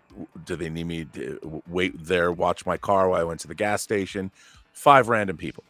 I have no idea what their political ideologies were. I have no idea what they thought. Those 5 people I knew they basically lived in the area. 5 random people. And it has been my experience that, like, if you're outside in front of your house and you're banging on something, like, I don't know, putting together whatever it is, and somebody comes by, somebody will go, hey man, do you need a hand? I mean, that's been my experience. No matter where you are, people, they don't ultimately care at first. They'll see somebody, and Americans are really good about this. Americans are the kind of people that are like, do you need some help, man? Mm-hmm. And it doesn't matter, people from all shapes, sizes, colors, creeds. If you look like you're in distress somewhere, and I'm not talking about like on drugs, freaking out in somewhere. Sure, I mean, no, that's like broken down on the side of the road, shit like that, or yeah. I mean, for the most part, I think people, and that's I love that about Americans. Yeah, and I've only lived in America most of my life. I've lived other places overseas and stuff, and people are nice there too. But I think for the most part, Americans, it's kind of it's bred into our culture. Well, let's fix this problem. What do you need? Can I help you? Yep. And I think that for the most part, that will carry us through at some point. Because at some point, and maybe I believe this because I've watched too much Star Trek, but people will stop and they'll be like, this is stupid. And look, there's a lot of assholes, because when you protest and you're getting it out of your system, you think you're doing something correct. You think like, oh my God, I'm protesting and I'm fighting the good fight. Yeah, until the next day, and you see the burnt out buildings and you see people who've lost their businesses, and then it's like, oh, your temporary desire to feel better about trying to make the world a better place has ruined the livelihoods of people. Right. And yes. Like during the George Floyd riots, there was a Mac, the Melrose Mac that I've been getting my Macintoshes fixed at for 25 years. Family business. The one that was more toward downtown or on Melrose was looted and burned out. And it's a place that fixed people's computers. And I thought about all the people whose computers were there getting fixed and all the stuff that people had on those computers. Terrible. And all of it was trashed. And this was a family business, and I had been patronizing them for a long time. And I'm like, what did this business have to do with anything? Right. And yeah, it got destroyed, but and people might say, there were people that said, nah, everything should be looted. And it's like, really? Unless it happened to you. Right. And it was, there was like, I saw this a really nice sneaker store, you know, really great, destroyed, you know, and it's like, really, you're protesting, so you're going to go to a bespoke sneaker store and steal a bunch of shit? Like, come on. Yeah, And that's not the same. Under cover of, look, I understand people's anger, and it was legitimate. Right. You know, and there's a reason why people were protesting, and that George Floyd's death was a horrible moment, but it was also a watershed moment for the country. That's like, look, wake up. Policing here is you and I'm not anti-police by any stretch of the imagination, but come on, it's also not fucking perfect. Right. And there's people, by the way, of all kinds of people get. Why do the police? Why are they so quick to use deadly force? Because they're scared to death that someone's going to use it against them. Yeah. And they do. Yeah. But I do think that we're going to reach an inflection point. I have faith that Americans will work it out. And I thought at one point, you know, to your point on that, like you were saying, something really bad would have to happen. And honestly, I was thinking when COVID happened, I was like, okay, this may be, because even, you know, when that happened, when COVID happened, I was just like, this is a time for everybody, for mankind to reflect and help each other out. And I think that did happen in a lot of cases. It was some cases that I think COVID brought out the best of a lot of people. Yeah, I think but so. It also brought out a lot of the worst in people as well. You're starting to see people, especially the aftermath of it, you're starting to see people be a lot more greedy with things. And it's sad to see that. It's like, dude, we were all affected by, in some way or another, we were all affected by, you know, affected by that pandemic, and we should have learned something from it. I think, you know, like you said, I think at some point humans will get it, and I think we all want to do good at some point. We all do, but it's just, you got those assholes, like people in those riots. You can see some people just wait for shit to happen, and they're like, okay, this is my opportunity, you know, to, you know, do bad. And that's well, there's a lot of that, and I agree with both of what you guys are saying. There's a lot of I also agree with what you have from John Doe here as well. Yeah, I mean that's a very real it's a very real thing, and there is that kind of racism. You know, there was a group they uncovered in the cops, police gangs, and to get into the gangs you had to execute somebody. These are within the LA Police Department, LAPD, like the Rampart stuff. You watch stuff like movies like Training Day, all that stuff was based on real things that were going on. And that kind of policing, like and you know, it depends where you live. I mean, growing up in Seattle, for instance, there's a reason why we have rappers like Mix-a-Lot and Macklemore. Not a real hard town, Seattle. You know? And it's just, I've said it before, but it's like your car would break down in the worst part of town, and somebody would come out and go, "Hey, you need to use my phone. Can I get you some?" I mean, not growing up in Chicago, bro. Yeah, I know. And yeah, it was rough. But on both fronts, dude, on both fronts. I mean, like, you know, it's funny when you say that earlier, like people, you know, they say this privilege and shit, and it's like, dude, like, I grew up poor. I didn't have that, and cops mess with me every day. Like, you know what I mean? Especially when we moved out here. My mom moved to like a nice part of town out here. Oh no. Especially when I got a car. I had an 87 fucking Camaro. I was being pulled over like weekly, bro. What are you up to? Why are you driving this? You know, that's that, you know, it's not a newer car. It's you know, I'm just listening to fucking Metallica, or, I'm being me. And like, hey, they mess with you all the time, dude. Or, you know, the neighborhoods you're in. I mean, Seattle's a lot worse now than it was when I was growing up. I mean, it was a squeaky clean city. Now, you know, with the homeless population has exploded, the drug population, or the drug drugs have exploded. Well, they did starting in the grunge era, a lot more, heroin coming in and all that. yeah. And Oh yeah. then you got the tech bros, and the prices of everything has gone sky high, adding to the problem. Yeah. It's rough. No, don't blame Starbucks. Starbucks. Yeah, I wouldn't blame Starbucks. I mean, it's funny. All these, like, look what happened in Seattle. You had Starbucks, you had Nordstrom, you had, of course, Amazon. Yeah. And all these companies like Starbucks. I remember Starbucks when I was a kid. There was one Starbucks. One. And then I remember there was like two. There was another one in Bellevue, and people would go to Bellevue. My mom would get coffee from Starbucks, and it was a big deal. Like Starbucks coffee. So all these businesses. Amazon was in Jeff Bezos was in one room. He started Amazon like one room. Look at J.K. Rowling. I mean, she was almost homeless. She was a single mother. She was divorced. She had been abused in an abusive relationship, and in her late 20s. And then she sits down and writes the heritage. Like, she didn't come from money. No. Now she's a billionaireess because she was writing stories to entertain her kids because she had no money. Yeah, but look at that, bro. Like, this generation grew up on her stuff and movies, and now they're all like, "Fuck you." Because she's standing up for the rights of women, and people are, you have the ideologues calling her a TERF or whatever, and that's another thing. I mean, where's the common sense? Like, I think everybody should live and let live. All kinds of people. Yes. And but you can't live at the expense of others. You can't trade one oppression for another. Ooh, bars, Rob. Yes. Yes. Also, and we have to move forward together. Yes. You have to, because it's everybody. It's so funny. We've had LGBTQ people around since the dawn, since man came out of the trees.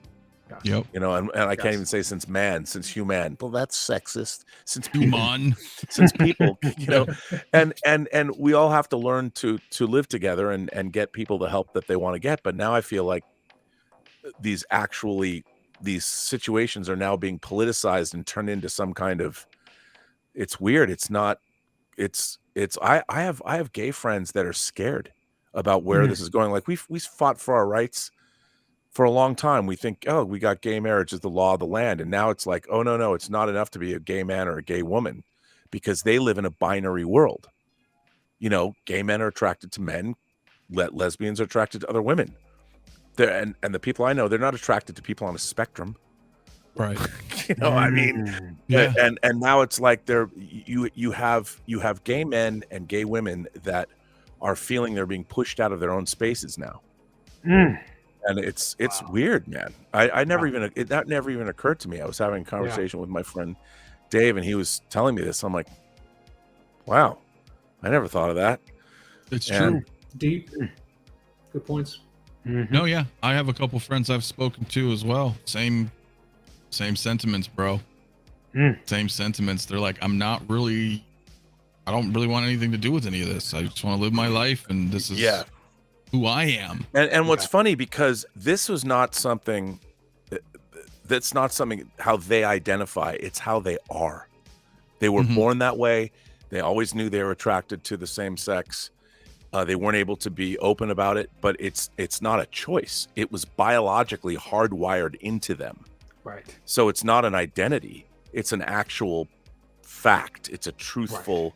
Yes. And I think that what's really interesting is when somebody then says, "Oh no, it's gender is different from sexuality or whatever," and is it? I don't know. Can't speak to that. Don't know enough about it. But when you have people that know that, and I feel that it's the same way with trans people too. They were born that way, and the people that I know that are truly trans they knew that. Yeah. They knew they were trans. And I'll bet you one day we'll be able to measure. You'll be able to even actually be able to measure somehow biologically and go, yes, you have too much of this in your estrogen in your body or whatever. And you could medically prove that people are trans. I really believe that. But now we don't have that technology yet. But one day we will. One day we will. But now it's everybody who's grown up an oddball when they were in high school or junior high now they have a ready-made community and identity. Well, that's because you're non-binary. What does that mean? Right. I don't know, but you can join the community, and here we'll come to our community, and you can be a part of it. And then suddenly, that community gets very. That community, which by the way is you can't define it. There's no longer a definition. Like if I was a dude attracted to other dudes, I'm gay. That's very easily defined. It's binary. Sure. I'm either attracted to women or men. So it's easy. You can say what it is. And now we live in a world where what is any of this? What is any of this? What do you mean by that? You know, if you watch people identifying, I identify as an animal today. Really? Is that okay? And I'm supposed to accept that. What animal? You know? And it's and I feel that way. That's true about a lot of things. Like where the truths, look at like mathematics, how they've changed math. Now you've got Common Core math, and people are talking about like math is somehow racist. What the fuck? Wait, what? Well, dude. Wait, is this a real thing, dude? Like, Dude. So sorry, Jay's lost his fucking. Oh shit! Have you No, ever I'm felt depressed by laughing. math? I'm laughing because I can Okay. see 15-year-old me hate because I hate math. Okay, I want to read this. This is from Scientific. This is from Scientific American. It was published August 12th, 2021. Modern mathematics confronts its white patriarchal past. When Noel Sawyer, a Bohemian mathematician at Southwestern University, came to the U.S. for college, she was taken aback. During the first 2 years of her undergraduate program, Sawyer, whose research focuses on dynamics and geometry, kept wondering, why is no one treating me like I'm good at learning things? Marissa Koichi-Loving is a National Science Foundation postdoctoral researcher and visiting assistant mathematics professor at the Georgia Institute of Technology and co-founder of the website Indigenous Mathematicians. When Loving, whose research focuses on low-dimensional topology and geometric group theory, was in graduate school, she says, she felt like I literally couldn't win. If she accomplished something, she adds, either no one acknowledged it or they would say that I only got that reality, that really good thing, because of my identity and not because of my talent. And then this goes on and on and on and on and on. And it talks about racism, sexism, and other forms of systematic oppression are not unique to mathematics. And they certainly are not new, yet many in the field still deny their existence. This is actually about the profession of mathematics. But you can actually find stories and articles about how people are saying that math is racist. I don't even have words for this. I'm listening. Yeah. I'm looking at what Euler's put here. They said mathematics was invented. Well, What the mathematics was invented by ancient Middle Eastern geniuses. We used Arabic There we go. numerals. Yeah, where do you think we got algebra from? From Persia, from ancient Iran. Yeah, there's spoilers right there. Like, Yeah. Just when you thought it was a universal language, it isn't. It's racist. I'm saying, Jazzy, that I think that's the literal term is universal. I think tomorrow, if we met aliens, 1 + 1 is still 2, dude. Like, Seattle, my hometown, Seattle schools propose to teach that math education is racist. Will California be far behind? I mean, when you live in a world like math is the very basis of all of the technology that we're using right now, and Everything. anyone has access to it. You know, how do you think you're using your cell phone? What's in there? A CPU. Well, what is that? What is it Newsweek, doing? here's a Newsweek article. The math is racist crowd runs rampant in Seattle and Portland. This was from last year, April 29th, 2022. Bro. Starting next week, I'm going to create some more merch on my store, and we're going to do like the math gang and have like a cool equation. Listen to this. Judging by East Coast liberals' attacks on Florida Governor Ron DeSantis for fighting against woke math textbooks. How do you have a woke math textbook? What is woke math? I'm not sure I want to know. Oh my god, I'm done, Dude. I'm so done. So there's regular math and woke math, or is it just? It just why? What That's kind so of tired of clown woke. car world do we have? I mean, 2 + 2 = 4. How and does everything have to? I mean, it's so weird to me. So are they trying to say like Like if I They're have using math to like is what are they trying to say? There's a certain amount of people that are not good in math, so they use that. They're using mathematics against people that are not good in, and these people like what are they like? well, yeah, because I mean, certain people look. If you don't grow up in a household that say prizes education, or you're not then it becomes, well, if you're underprivileged and living in a low income area where learning is not prized, then math can be racist because it makes things harder for you. Stuff like that, I guess. I've always hated math. Okay, I always hated math. But I would never call math racist. Yeah, and by the way, you didn't hate math because you're black. I hated math too, and I'm white. Right. I hated it. I'll bet $10 that article or articles are written by a white person. Oh, I'm sure. Oh yeah, for sure. But it's just but the fact that that's even a thing, that somebody's actually walking around saying mathematics is racist, is so bizarre. I mean, God, I hope they never go into astronomy. Talk about that. I mean, you talk about the mathematical equations in astronomy. I'm waiting for shapes of races. I'm waiting for that. Look at that circle. Bro, I seriously thought you were just joking around, Rob. I had no. Oh, dude, if you go into that rabbit hole and you start reading the stuff, you're like, what are you talking about? And this is such a uniquely kind of American thing, too. Like other countries are looking at us going like, what?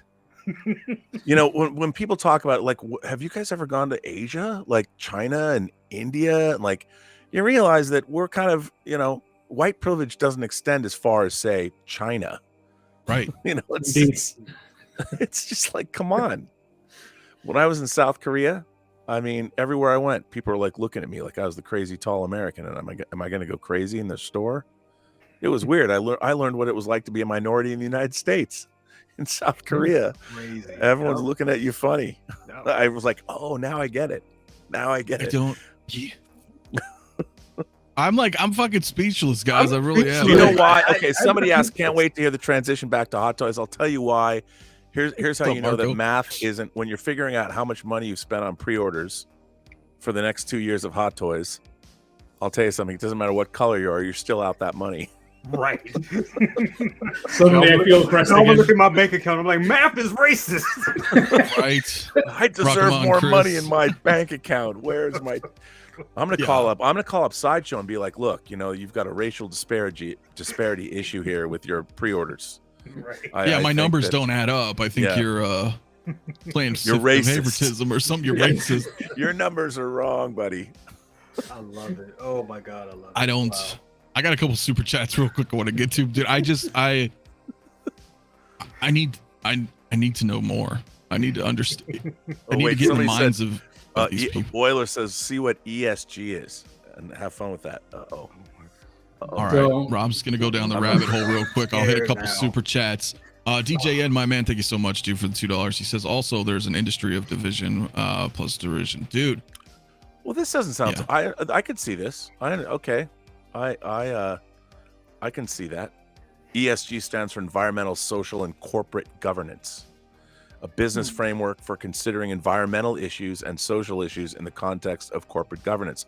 I think, though, that on the surface, that I could see there's some useful things there because you do have to consider environmental and social. Mm-hmm. You always have to consider that in terms of society. But I'd have to read about this. I don't know if this is a good thing. It could be. There are many aspects of it, and most corporations have, ESG targets. Yeah. There's a lot of good aspects to it, but I would like anything, it could be taken too far in certain cases. But, I think you'll be able to, should you choose, that could be a good observation. It's not. Yeah. Well, it's funny because I tend to shy away from political issues that I don't. Only because it's not my expertise. I can talk about Hollywood because I worked in the industry. Right. But I can't talk about, it's hard for me to talk politics because I just don't know enough about it. And there's always somebody who goes, what do you know about, I mean, all of us should be interested in politics. We live in a we live in a republic. So we should participate and know.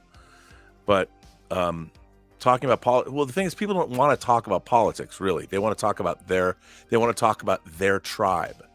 Their Politics, truth, right? Like politics is like one of the things I really loved about Captain America or Falcon and Winter Soldier was, what is it, Isaiah Bradley and Sam Wilson.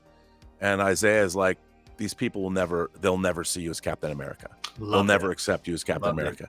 And Sam Wilson says, you know what, even if they don't, I still have to step up. I have to be Captain America. Yeah. Even though the majority of these people might, and that was, I thought that debate, it made Sam Wilson heroic.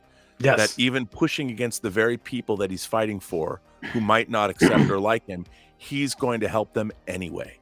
Yes. And what's not more heroic than that? And I'm so happy to have that figure finally. Yes. Wonderful. It's wonderful. Good segue.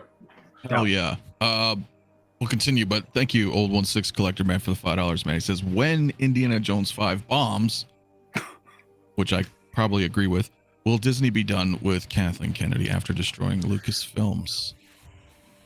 I don't know. Well, that's I don't know. I don't know, bro. I'm disappointed, but I'm being called back. I'm being called away. I have Time to, for I you have to to leave go, this. bud. Now that I've stirred everything up, I'm bailing. I know, right? You're like, you mathematic racists. I gotta go. Bye. Dropping that bomb. Let me just for some of the folks here, man. You got 30 seconds before you go. What's up? Thank you for coming. Obviously, always. Everyone else is like, get that guy out of here. What is up? Yeah, I got canceled. No, Let's Get Physical Media tomorrow, talking about the latest releases of the week. Gonna do more Observations episodes. Subscribe to the Burnett Work, and I'll talk about math being racist. No, I really won't. I'm going to talk about streaming services and the French Connection being censored, and on Thursdays with Az, I do Fully Articulated once every other week, which I should be doing more of. And yeah, come on by. Let's talk geekdom. Let's have a good time.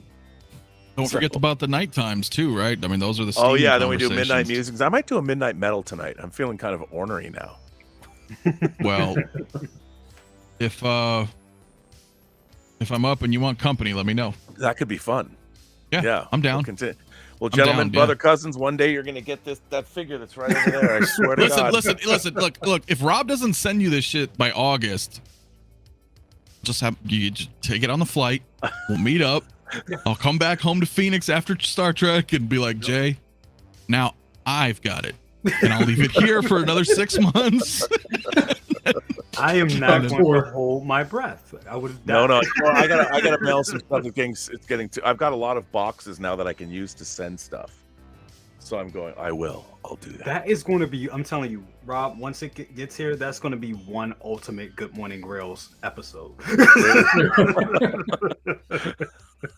I'll send you a thumb drive with a special greeting that you can play before it. There you go. Oh my God, that'd be great. It'll just be like straight out of Star Trek. You'll be like, his final personal log. I'll shoot it. I'll do a thing where I'm standing in the middle of the street with a mask, and I'll be holding the box like the Joker was holding his mask at the beginning of Dark Knight. And the camera will push up behind me, and I'll put the music, the James Newton Howard and Hans Zimmer score. Dude, that would be awesome. Be hilarious. Hell yeah. Listen, guys, obviously, if you have not, go subscribe to Rob at the Burnett Work. I've got the link in the description, and I just posted it in the chat. You have a wonderful dinner, and maybe we'll meet up tonight. Yeah, that'd be fun. We should try it anyway. We should do it. Fuck it, let's do it. You gonna have some drink? Yeah, I'll bring some liquor. Oh, okay, and I'll bring the smoke, and yeah, well, fuck it. Yeah, we'll hang out. We'll do a midnight metal. All right, brother. All right, man. I'll talk to you in a bit then, Rob. Later. All right, bud. All righty, guys. Robert Meyer Burnett, as always, dude. Super fun. Yeah, guys. A couple super chats, guys. Couple super chats again to DJ, and thank you again, my man, for $2 super chat. Star Wars was the first storied intro to politics. Yeah, that's good. Are we talking about? I mean, especially during the prequel trilogy, right? Oh, you mean well, like, are you talking about like what are you talking about? We talking about the prequels? Well, trade federations, treaties, all that stuff, political intrigue? Or are we talking about original trilogy? Or are we talking about how the sequel trilogy got screwed up because of politics? Either way. as you just said, Right now, I was trying to figure it out. Either way, dude, thank you so much, my man, for the super chat. Michael Torres is wild, dude, for $2, man. Rob, you should speak openly like this more often. I'll let Rob know that, bro, tonight. So I appreciate it. Sorry, guys, I was a little behind on the chat, guys. Jeez, man, I can't wait till we unfold this in Discord later. Yeah, you guys want to come check out the Discord? FYI, I'm gonna create an invite right now and just drop it in the chat, man. I'm telling you guys, like, we have a lot of fun in our Discord server. So if you guys want to join it, man, I'll add you up. We watch movies, we talk and share photos and, you know, voice chat, you know, all that stuff. Dude, there's like 8 people in Discord right now. sounds Probably just talking a bunch of shit about, you know, just having fun, like while they're watching, you know, like, cause I'm not in there right now, but come join it, man. It's going to be really, really fun. Oilers, my man. He's talking about how George Lucas has white privilege and invented racist math. I mean, yeah, dude. Jeez. Yeah. It's the plaid shirts. I know. It's just like, geez, I don't quite, understand the situation. I love it.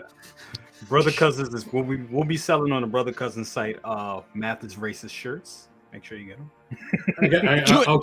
Jay, you can you do it, or can I do it, or is it both weird? It's funny because listen, I hated math. I failed math like so many times, and I was off doing other shit in high school, like all of us was. And I remember it sounds like something. It sounds like something 15-year-old me would say. Math is racist. It's like something out of The Simpsons. That makes it funny to me. Oh my god, what's going on? Bro, the whole country's something out of The Simpsons right now. It really is. Or South Park. I don't understand it. I don't get it, because I mean, we all love everybody anyway, but it's just like, be you though, right? Be you. Yeah. Whatever that is. Yeah. Be strange, be weird, you know, whatever it is, but you know, be you, like identify as yourself, bro, not like a group, not a hive mind, you know. Exactly. That's dangerous thinking, bro. Like it is. And it's okay to be weird. It's okay It is. to We're all realize, it's okay to realize you're weird and not try to pass it off as normal. Just be cool with being weird. Yeah. You know? Yeah. Absolutely. That's what the X-Men taught me. Yeah. Yeah, Miles Dyson's right. Yeah, no thing is racist. It's always the people, you know. Yeah. Which is Perfect. true. Yes. You know. And the shit's fucking taught. Not learned. Yes. I mean, seriously, Indeed. right? Like Yeah. I grew up with my family. I was around everybody. Didn't matter. All colors of people, all walks of life. My mom was always like, dude, if somebody like fucks you over, then there's a problem. Right. But don't just judge people because of anything else. Like, get to know people. Like, always get to know people. It doesn't matter. Mm-hmm. Yep. Period. I don't care if like you believe in this, or your skin color's that, or you identify as, you know, whatever. Like, we can be friends, dude. We can talk about shit. Yeah. Do you like Star Wars? Okay, I like Star Wars. What's the problem? What's the beef? You know what I mean? We can find. I'm simplifying things, but it's like find common ground with people. Right. You know. That's the goal. I think that's always the key. Finding some kind of common ground. It's better than finding uncommon ground, right? Yes, I agree. And I think it's something we can all find too, no matter where where we are politically or whatever. We can all, you be like, dude, you like Star Wars? You can have somebody like, well, I like this, but I'm a Republican. I'm a Democrat. But you like Star Wars? What? And you click on that. You know, of course you're not going to agree with everything from everybody. It's just, that's impossible. We all view things differently, you know? So, but there's commonality in things if you just get to know, and then maybe you can, maybe they're, we're not are supposed to be the same and have this hive mind thinking. Like you said, it's dangerous. It is. Be different. It's 100% dangerous. It's, I don't know. Guys, I want to bring this up real quick. Where's it at? Where's it at? I mean, since we're talking about math and, you know, shit that really just oppressed me. I don't know about you guys. This fucking thing. Oh no, this was right. This fucking thing. I ordered. Okay, I ordered this 4 times, bro, and Sideshow charged me 4 times. Of course, it was the NRD. It was the $40, but it charged my PayPal 4 times because I added it to the cart. Yeah, I added it to the cart. I paid for it. It did its little circly do, and said, "You know what? We don't like you," and kicked it out. Charged me anyway, bro. And then it says your item's gone from your cart, and I was like, "What the fuck?" But it charged you. Like, how does it glitch you like that? I don't know, but it did it a total of 4 times, bro. It took fucking $160 out of my PayPal. Are you kidding me? So it charged you and kicked you out 4 times. I mean, I kept doing it. That's my fault. That was the insanity. Right. I kept doing it. I was like, "Fucking, I want to get this." If they charged you, you got in. You bought it. Well, I got refunded. It cleared back. Wow. I can show you my PayPal, bro. It was like, what the fuck? What the fuck? I was like, I gotta get some food later, bro. You're taking all my money. I'm like, I'll try again. Like, I was just like, all my sneakerheads, y'all know this bullshit. This is the sneaker app bullshit. I don't know who's running Sideshow right now because I know they got a whole bunch of new people over there. But fuck that shit. Yeah. That is awful. That is yeah. First of all, I want you guys to kind of clear it up for me a little bit because I thought that this was going to be kind of like the Iron Man 100 thing that they were doing, like the lottery thing. The lottery where they sent you an email, you reserve it, and then they send you an email telling you if you got it or not. Now, what I'm hearing, I waited for my email like an idiot, like, okay, well, I'm just going to wait till 2 o'clock and see if the email came. But I'm hearing there was a link that was sent out on a Twitter, and people had that link 15 minutes before emails went out. And then I'm hearing people got it, people don't have it. And then I get the link. I click the link, and they're like, yeah, you on a wait list. And I'm like, Mark, oh, hell yeah. Dude, you know what's fucked up about this too, bro? I too got emails. I got 4 emails. Jesus. Confirming Sideshow. your order? No. Saying, hey, guy, Wonder Woman is now available for fucking order. That hit my email 4 times. Bing, bing, bing, bing, right? And as I mentioned previously, they charged me 4 times and I tried it 4 times. See where we're going with this? Yeah. Racist math, bro. I can't. Racist math. 4 and 4, dude. 4 is not cool, apparently. So I don't know. Yeah, bro, dude, Jay, it's so screwed up because I thought that was the case too, right? Because they're like, let's just do it, RSVP, but they weren't very clear about it, So they were just like, RSVP for these things, but they said at 2 p.m. Pacific Standard Time is when it was gonna be available, right? But that was like, okay, I thought we were gonna start getting like a lottery. You've been chosen. Here's your golden ticket. You have 10 minutes to add to your cart. If not, your spot's gone or whatever. But I guess that's too complicated. So they just put it right up on the page. So RSVPing didn't do shit. Like right in the page where it said RSVP, it says it's going to be available June 9th, 2 p.m. Pacific Standard Time. So you could have just clicked and refreshed it. I refreshed it at 2 o'clock. We were all hanging out in the Discord, and I was like, oh, we got like 2 more minutes. And I refreshed the page, because it was on this coming soon, the RSVP page. It just flips over at 2. Right. And so I thought it was like first one, bro. I was like, okay, cool. Let's, add this shit. And bro. So whatever. Long story short, this sucked. Did you guys hear? I'm sorry, but did you guys hear anything about like there was a link or something like that was sent? I don't know what's going on with my camera. No, it's but trippy, there was, bro. Yeah, but it's kind of, if it does it the right way, I can have different angles if it keeps doing it. Yeah, if it keeps doing that. Yeah, but I was hearing that there was a link that went out on their Twitter, and that went out like, for me it was 5 o'clock, so it must have went. It must have went out like which is 4:45, which is 2 you guys' time. Yeah.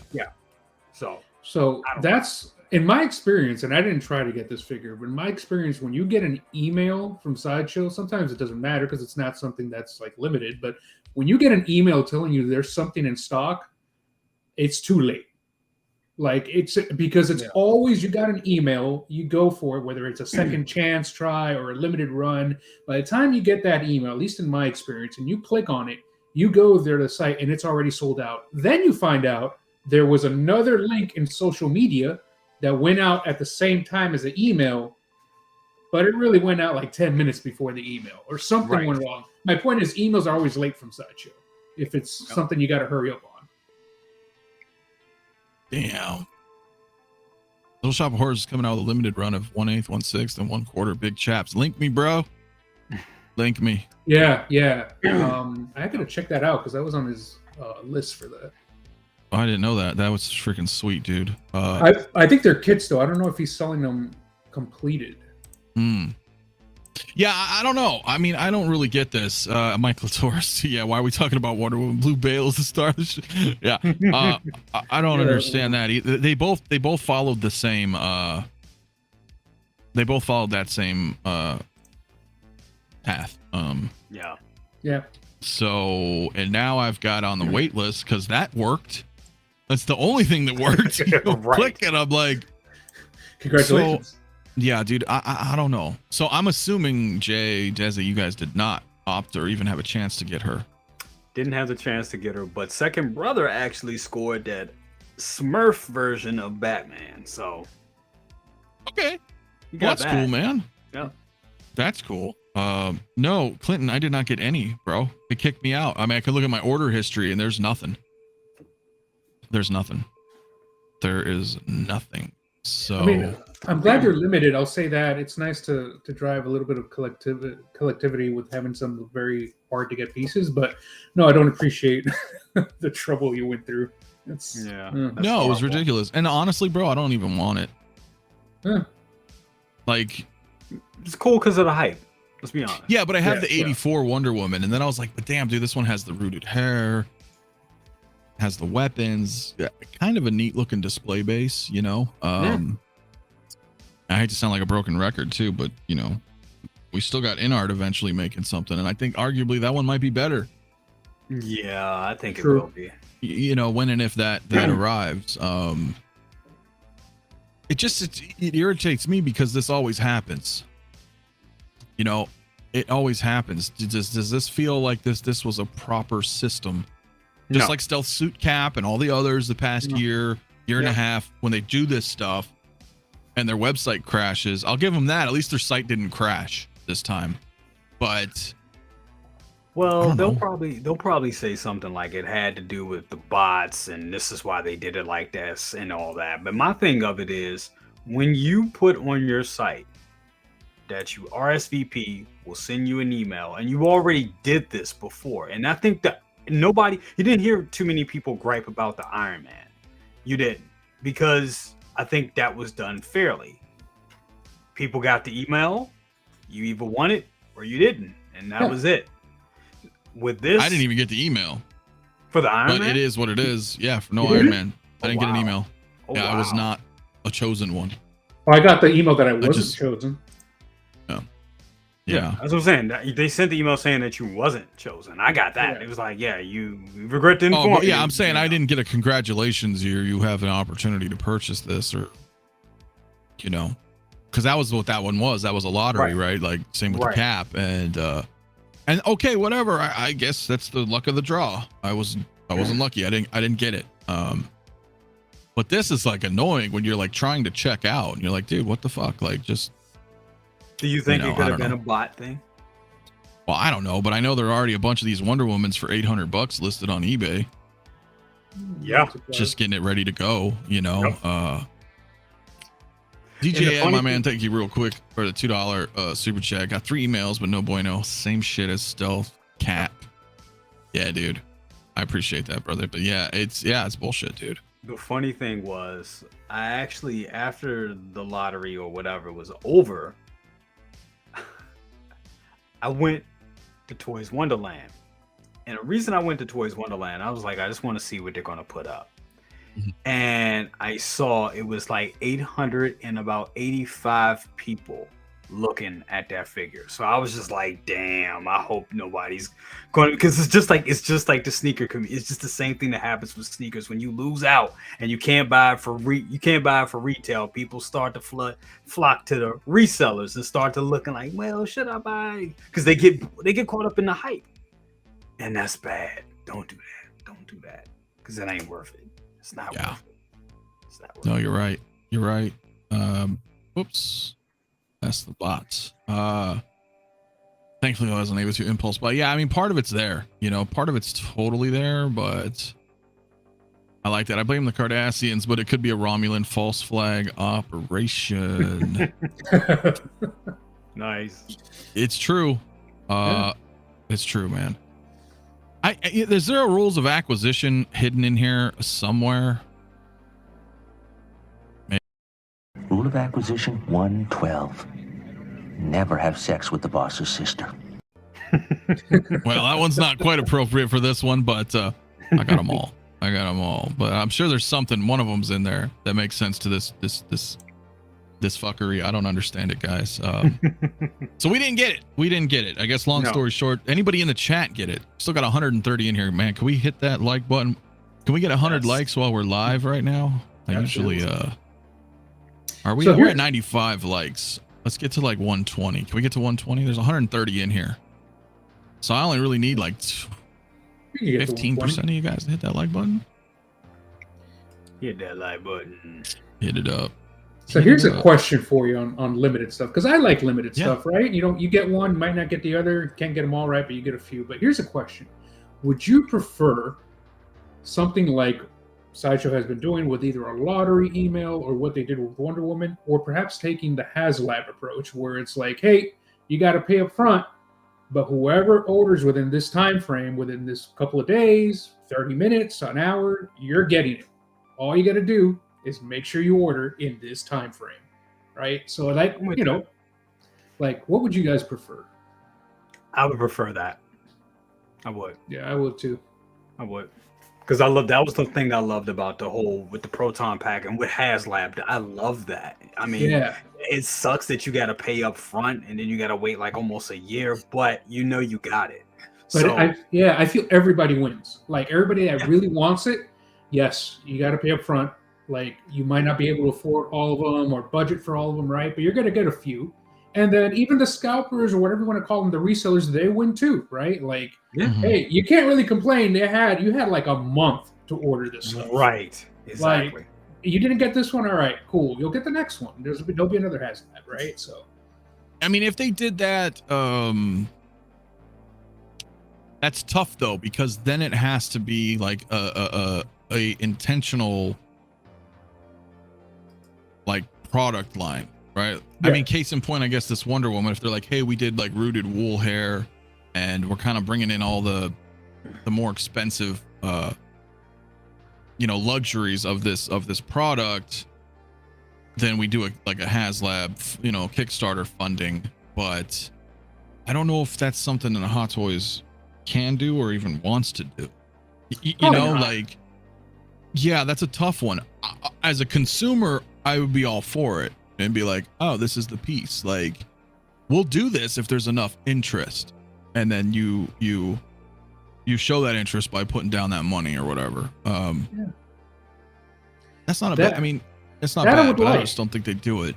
I don't think they would either. But I mean, what company doesn't like 100% up front, right? Sure. Right. Yeah. Oh yeah. Well, I mean, case in point with Tomy and the Enterprise. Yeah. That was 600 down. You want this? We need to meet our quota. Yep. Time to put your money where your mouth is, and then all these people drop the full 600. Yep. And that's it. Boom. And then they're like, bam, we got the goal. Thank you for your patronage. We'll see you in a year. Yep. With your product. And I thought that, Hot Toys would have did something like that, especially when it comes to these bigger vehicles like a N1 or something like that. And I think we talked about that before, and the fact that Hot Toys just isn't big enough to do that, right? Like they're not like Hasbro, they're not like Mattel or any of these big companies. So they don't have the means to do that, right? Or do they? Is Hot Toys not big enough? You think? Is that what you're saying? Yeah, I mean, or are they big enough to do that? Is it a question of being big, right? Because when you're talking about a Kickstarter or a Kickstarter-like thing where you're getting 100% of the money, like that's especially, and I'm kind of talking about mass here, but like I would think that it's easier the smaller you are, right? Because like you said, you're crowdfunding. It's like I know exactly this amount of orders I got to produce, and I've got 100% of the money that I estimated to produce that. Now the trouble there is, if you're too small, you're a startup, you didn't calculate or forecast the right amount of money to charge people, right? Where I think Hot Toys kind of already has the experience not to let that hurt them. Right. So I think some people would be bothered to pay 100% up front and have to wait a year for sure, and I understand that, but yeah, well, I mean, Charlie makes a good point too. They wanted it more limited. That's why they did the 1,500 piece worldwide, which I get. So okay, so then you're like, well, I get that too. Like I like limited stuff. But couldn't they do that too by calculating their projected funds to meet that quota? Yeah. Right. So if it was, if we just did a little racist math here for a second, we could do, let's say the Wonder Woman is $400, right? And then let's multiply that. Right. I totally hit the wrong button because stupid sometimes. 400 times 1,500, right? That's 600 grand right there. So could they come out like that and be like, yo, okay, so here's this cool Wonder Woman that we want to do, and here's our target goal at $600,000, right? Because that would equal 1,500 limited pieces. They could do something like that and be like, there's our goal. If we hit 600 grand, then we proceed, and then it is 1,500 or whatever number they set, right? You multiply that number by the number of backers, and that's your MSRP. So, or that's your ES, you know what I mean? That's your edition size. Right. But I don't think, yeah. I mean, they're doing it that way for a reason, right? I just don't know, right? I would think, in my uneducated mind, business mind, I would think that every single one of my releases would be like that if I started a company, right? It's like what you just described, Anthony. It would be that every single figure. Yeah. No, right. I mean, so, and that would be tough. But if they did that like once or twice a year for something, but then it's like, I don't know, something like amazing though. That Wonder Woman's cool, but that's not like the big. Right. Let's I could say like a Christopher Reeve Superman, with rooted curl hair and like just super, super dope. It's got that skeletal body and all silicone and whatever, just whatever all the top bells and whistles. You know what I mean? Okay. You've piqued some interest or something, but Luminar, exactly. It would have to be perfect. Like it has to be something. Yeah, that's just great, So for the individuals that are selling selling this Wonder Woman for $810 on eBay, like what are they selling? Are they just they don't have the figure in hand? This is just the confirmation. Yeah, because they've gotten it, right? They were like, oh cool, they bought it. So when it ships, because it's shipping right away, dude. That's what I suspected. Both of those are so those are not a year and a half away. Okay. Oh wow. It's July to December, which means it's in the next couple months. Like okay. So these are, you know what I mean? These are already ready to go. Interesting. Yeah. Have any of them sold? I'm looking to see. I don't think I'm looking right now. I don't know if any sold. I seen listings and I was like, well, there we go. Yeah. Here it goes. I've seen like 5 listings already. This guy's in New York. He's selling for $800. What's the what's a type? It's exclusive what or what like if I'm searching for it on eBay, what would I type? Hot Toys Hot Toys WB100 Wonder Woman. Got it. Yep. Right. That's what I was thinking anyway, because it's the 100. Yeah. I should have known that. No, it's okay. I'm just thinking.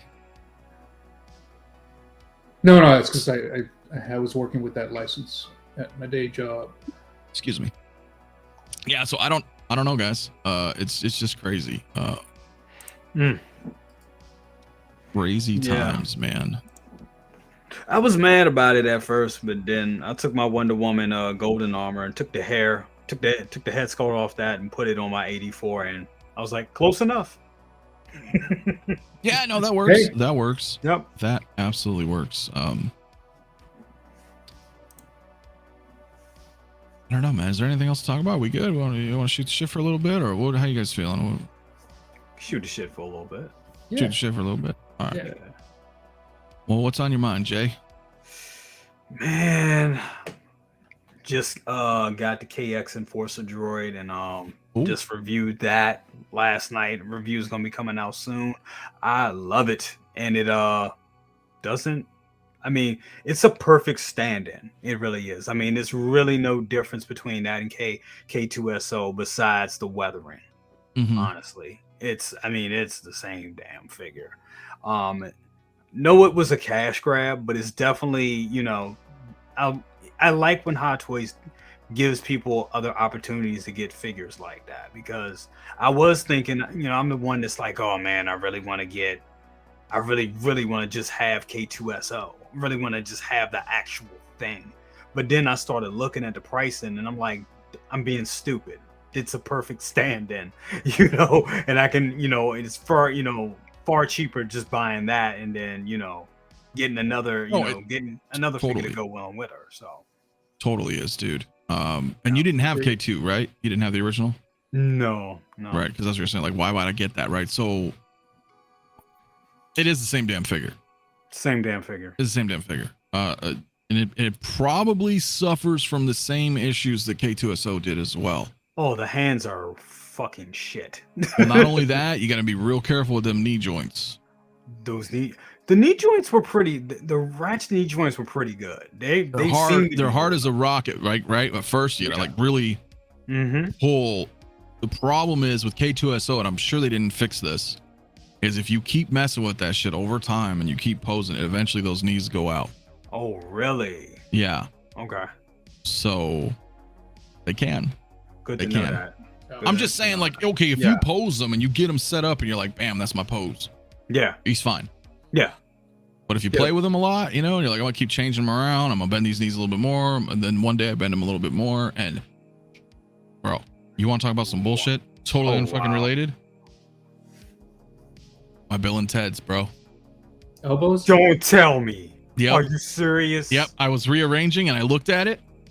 You got evil robot us's, bro. All I've done, and I put the fucking grease all over them too, the shiatsu.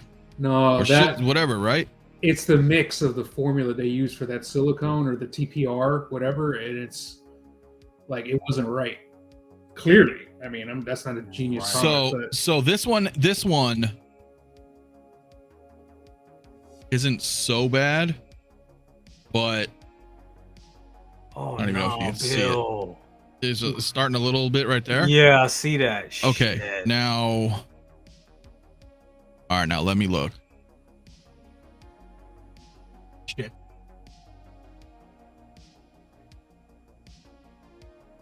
All right, here we go. And literally, you can still even see all the little grease on them too, bro. Yeah.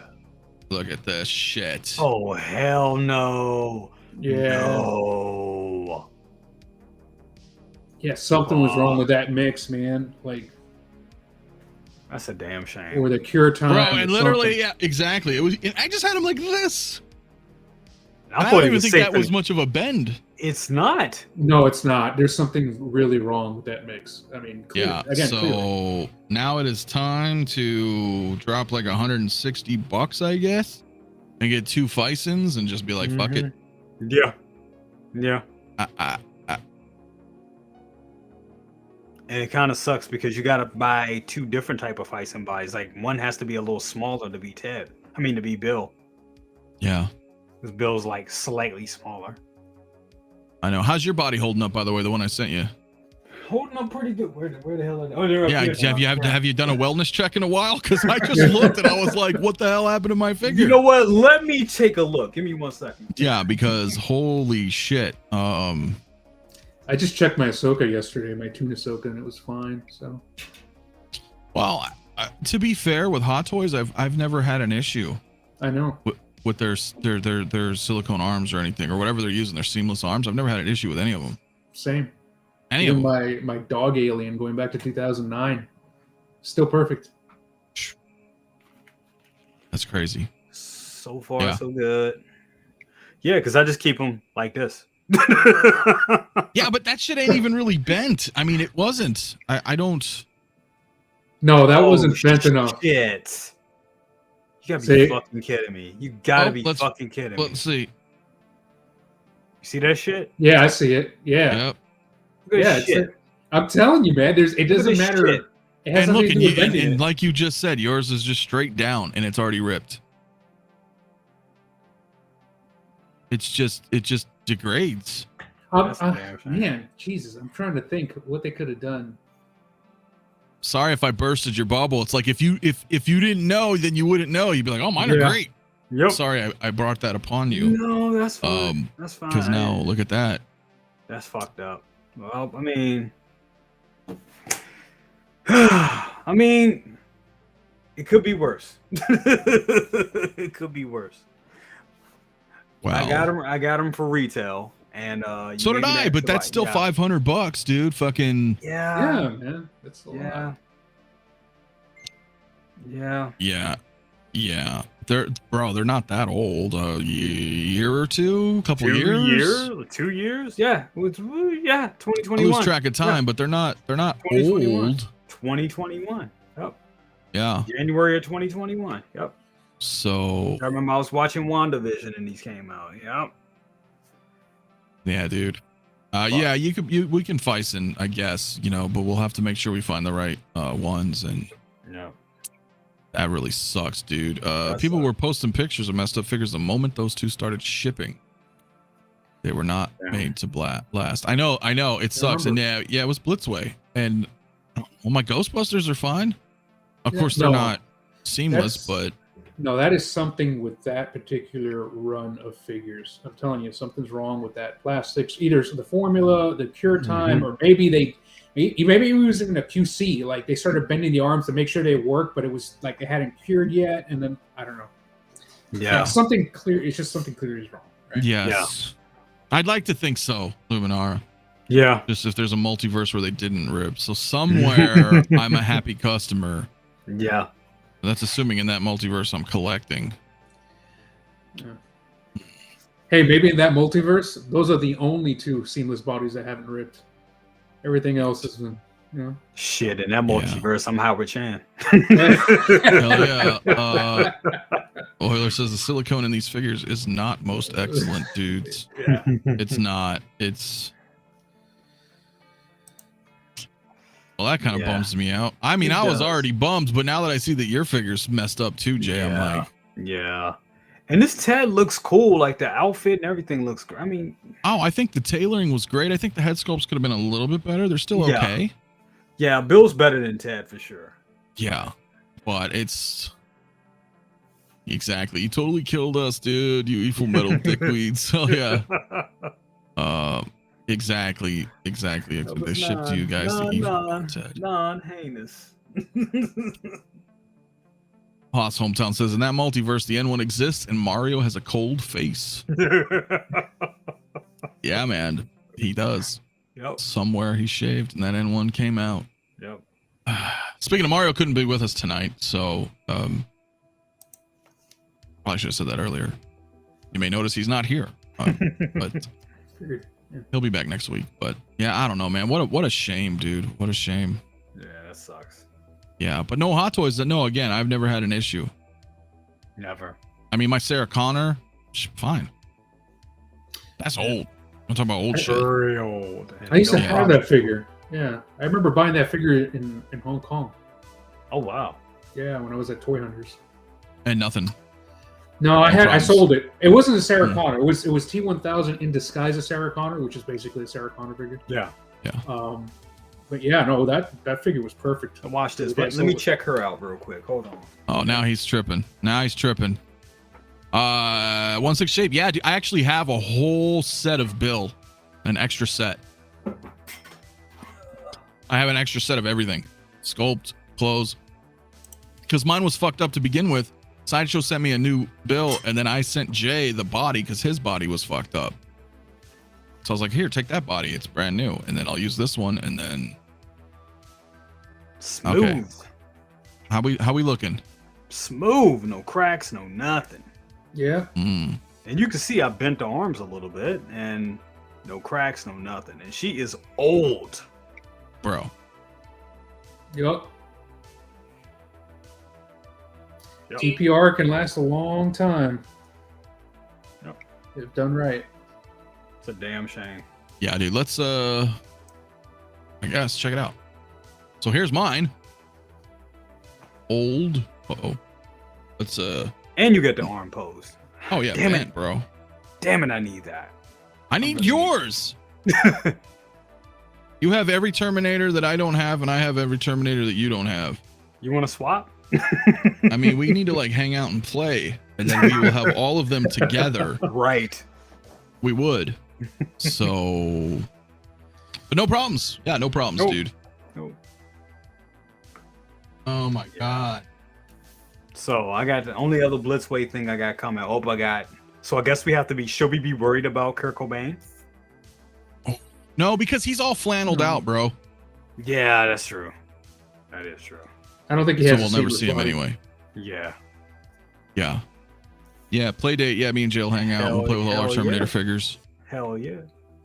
That would be fun.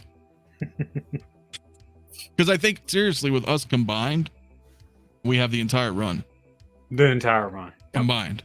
Yep. Damn. Pretty cool. Yeah. Bro, and you were talking, I know you're talking about the alien dog, but even like my alien, fine. Yeah, yeah. The alien dog, like he's not even in a D12. Like he's up there collecting dust. Never been a problem. I've Right. dropped him a few times, and the plastic arms on the inside, those have broken, right? But the actual rubber skin, the silicone skin, perfect. Mm. Man. Yeah, Arnold can narrate. You could totally narrate, bro. You want to talk about, I mean, dude, he's nailed the Arnold voice perfectly. It's fucking hilarious in Discord. You guys gotta hear. I'm serious, bro. We watched Last Action Hero. What do we watch? We watched Predator, and he was just commentating the whole fucking movie as Arnold. That's It was awesome. fucking. Oh, I gotta hear that. I love that type of shit. I'm telling you, bro. You gotta come into Discord, man. It's Oh, fun. yeah. I know you don't always have to pop in, but we're in there 24. It's fun. Yeah, But so that you shit was got funny as fuck, dude. Like 28 people are in there right now. I don't know how many people are in right now. Are you looking? Yeah, 24. 24 people in right now. Yeah, everybody's just chilling and chatting. I mean, you know, because Discord's open 24/7, so you don't have to be in the voice chat. You can just be like, "Oh, hey, what's up?" Type. You know, it's there. It's always there. The chat log's always there. But yeah, it's so fun, man. That is actually, I don't know, Justin. New segment, figure maintenance check. Yeah. Not a bad idea, but also kind of worries me. Yeah, that's like stressful. Yeah, but with my weird ADD and OCD shit, like I'm rearranging shit constantly, so I'm inadvertently always checking my my figures. You know what I mean? I'm moving stuff. Like what I did today. I'm surprised you guys haven't. Well, maybe you didn't notice, but I'm using my old. I have these like white foam paper sort of, and I use those for like diffusing light when I take photos. And I realized, well, they're 12 inches. So I did a 3x2 and I put them on all the flooring of my cabinets. Oh, like, I can you see it. how it's white Yeah. back there? It's white here. Yes. It's white down there. I know it's a little hard to see down there, but I see it. it's all Yep. white, like boom. Cool. Yeah. And then of course in the back shelf. So I was like, you know what? That's pretty cool, man. Because when I originally built my shelves back in the day, it was like I spray painted it all black, the wood. It gets scuffed it's up so cool. easy. Yeah, but now the white is just like boom. Yeah. Oh, there's Jay. You just Yep. joined the Discord. I thought you were in the Discord. Maybe not. Let me add a roll for you. But I'm still getting my age together as I enter in my birthday. You know you old when you have to just scroll the fuck up. You're like, Right? I know that's how I do that shit. It's like the fucking Price is Right wheel. Right. Yes. 81. There we Fuck, go. I'm old. Like, I know, dude. I know. So Went to the no, doctor the dude, other day and wrote down I my will. age, and I was like, "Fuck, that doesn't even look right." No, I feel you, No. dude. It doesn't in our brain. It doesn't anymore. Charlie, I'm pleased to tell you. I was actually talking to Andy last night. You know, who is Iconic Studios, and I said I am pleased to let you know, Ryu is in perfect condition. Perfect condition. Nice. No issues whatsoever. Whatever they did with TB League, you know, their custom Fisons, these things are awesome. I have no issues. And I've had it since launch, so I can't wait for Ken. Ken is gonna be dope. So much other. I'm all in on that line. So sucks. Anyway. I got nothing, man. What else is going on, guys? Hey, I was changing topic real quick. I know I'm Yeah, late sure. on this, but I just started watching Brave New World. What did you think of that show? I'm like 4 episodes into the first season. Wait. Brave New Worlds, Star Trek. Oh, you're talking about Strange New Worlds. Oh, I'm sorry, Strange New Worlds. No, you're right. I was thinking you were like talking like Alex No, Huxley, you know, the that's- book. Sorry, I confused it with the new. Is it the new Captain America movie they're filming? Yeah, they changed the title. That's weird. Yeah, sorry. That's even more Strange- crazy when you think about the book. Yeah, Strange New alright. Worlds, I'm not a big fan of. I saw the first 4 episodes. It was fun. Like, I don't know. But It's okay. yeah, It's okay. Yeah. It is better than Star Trek Discovery. Yeah. Well, yes, Yeah. yes. So, I haven't don't seen. know, man. I still haven't seen season 2 of Picard, so I still got to catch up. Yeah, but you need to watch season 3. Yeah, well, yeah. Season No, 2. there's No? there's You gotta watch No? Go wa- season 3. skip it. 3. Real? Skip Okay. season 1, skip Reminds season 2. me, I'm going to Raleigh. I'm going to GalaxyCon and Raleigh, and I was looking at the guest list, and our friend Todd Stashwick is going to be there, and I'm like, cool, get to meet him in person. That's awesome. Are you gonna go? Yeah. That'll be cool. Yeah, And cool. obviously he'll recognize you. Be like, I Right. was on the show with you and Anthony, and Yeah, that's that'll be so cool. Yeah, Yeah, Todd was awesome. Yeah, Desi. So there's a captain in season 3. I'm not gonna say anything, but Nice. that's Todd Stashwick, and I had him on the show last week and a half ago, last Tuesday. You guys need to check it out if you guys haven't. And he's an awesome guy, man. And he's one of us. Yep. Like truly, like That's he really cool. DMs. He's hardcore Dungeons and Dragons. He collects. He's into everything. That's awesome, man. Yeah. So season 3 of Picard, bro, just watch it. You're a TNG fan. Like it's. Yeah. I got to watch season it. one- you I saw skipped season and 1. 2, I saw season 1. I haven't seen season 2. But and you you're telling didn't me- like it, right? Season 1 was like whatever. Like this was- Season 2 is yeah. even like more like whatever. Yeah, like I didn't really. So, but if you're No. telling me to watch season 3, like that looked pretty exciting. So I mean, the like, trailer- leave my show right now. Go put it on. That type of. It's Yeah. was really that good. It's Yeah. really good. No, it's Yeah. really good. Yeah. Because everybody had left, and they brought in Terry Metalis as the showrunner, Cool. and he got. Not only did he get everybody back, he got all the production crew back. You know, Doug Drexler. They got Mike and Denise Okuda coming back. Like Dan Curry. You know, to design stuff. Like everybody who worked on TNG. He was like, That's "Hey guys, awesome. Want to come back for a final hoorah?" And it's fucking awesome, dude. That's it's so awesome. cool. Do you, Yeah, do they- you they- need to know anything from season 2, even though it was awful to go into season 3? No, or all you need to know is what you kind of already knew about what happened at the end of season 1 Okay, cool. with Mhm. Picard. Then. Yeah. And everything, and all those characters, they're all gone.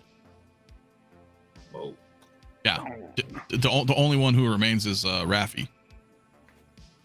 I love what they did with Okay. her. Love Yeah. what they did with her. Yeah, and I love what they did with her, which goes to show you back to my other point is that I hated her character.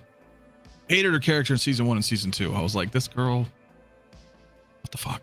Season 3, great. I was intrigued, was interested in her, because of Nice. the writing. It's the writing. You understand what I mean? So it's Yeah. never perfect example. Now I got to start watching it tonight. It's I'm dude. excited. You put That's on good. episode 1.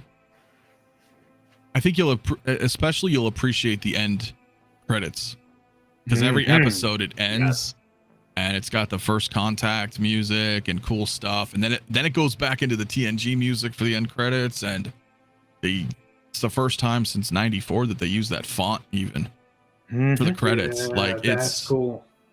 Yeah, I'm not gonna tell you anything about this. Just watch it. No, don't spoil it. I know I'm really late, but it's good. Nothing. It's I'll really start it good. tonight. Yeah. Just know that episode 9 and 10 was in the theater, dude, at IMAX. It was fucking awesome. Damn. Okay. Cool. Awesome. Got a badass poster, but you can't see back there from it. Because it's not in the light box, but it was so dope. It was Very, very fucking cool. awesome. So Mike Swan Desi, what do you think of the dioramas for the sixth size module cases, right? The 6 series? Yeah, no, that'll work. No, DF, it is what it sounds like, right? Your DF, you get a bigger environment, clearly in terms of diorama, right? But it could still work in 6 scale, because I believe I don't have module cases. Clearly, I have DTOLs, but I'm pretty sure the 6 scale size module cases are still bigger than a DTOL. And dioramas work even in a D12. So yes, it'll still work, and you'll still get a great display out of it. Just gotta be wary of the size and design it knowing your size. That's all. Mm-hmm. Yeah, I think so. For sure. That'll work. Yeah. Yep. Yeah. Well,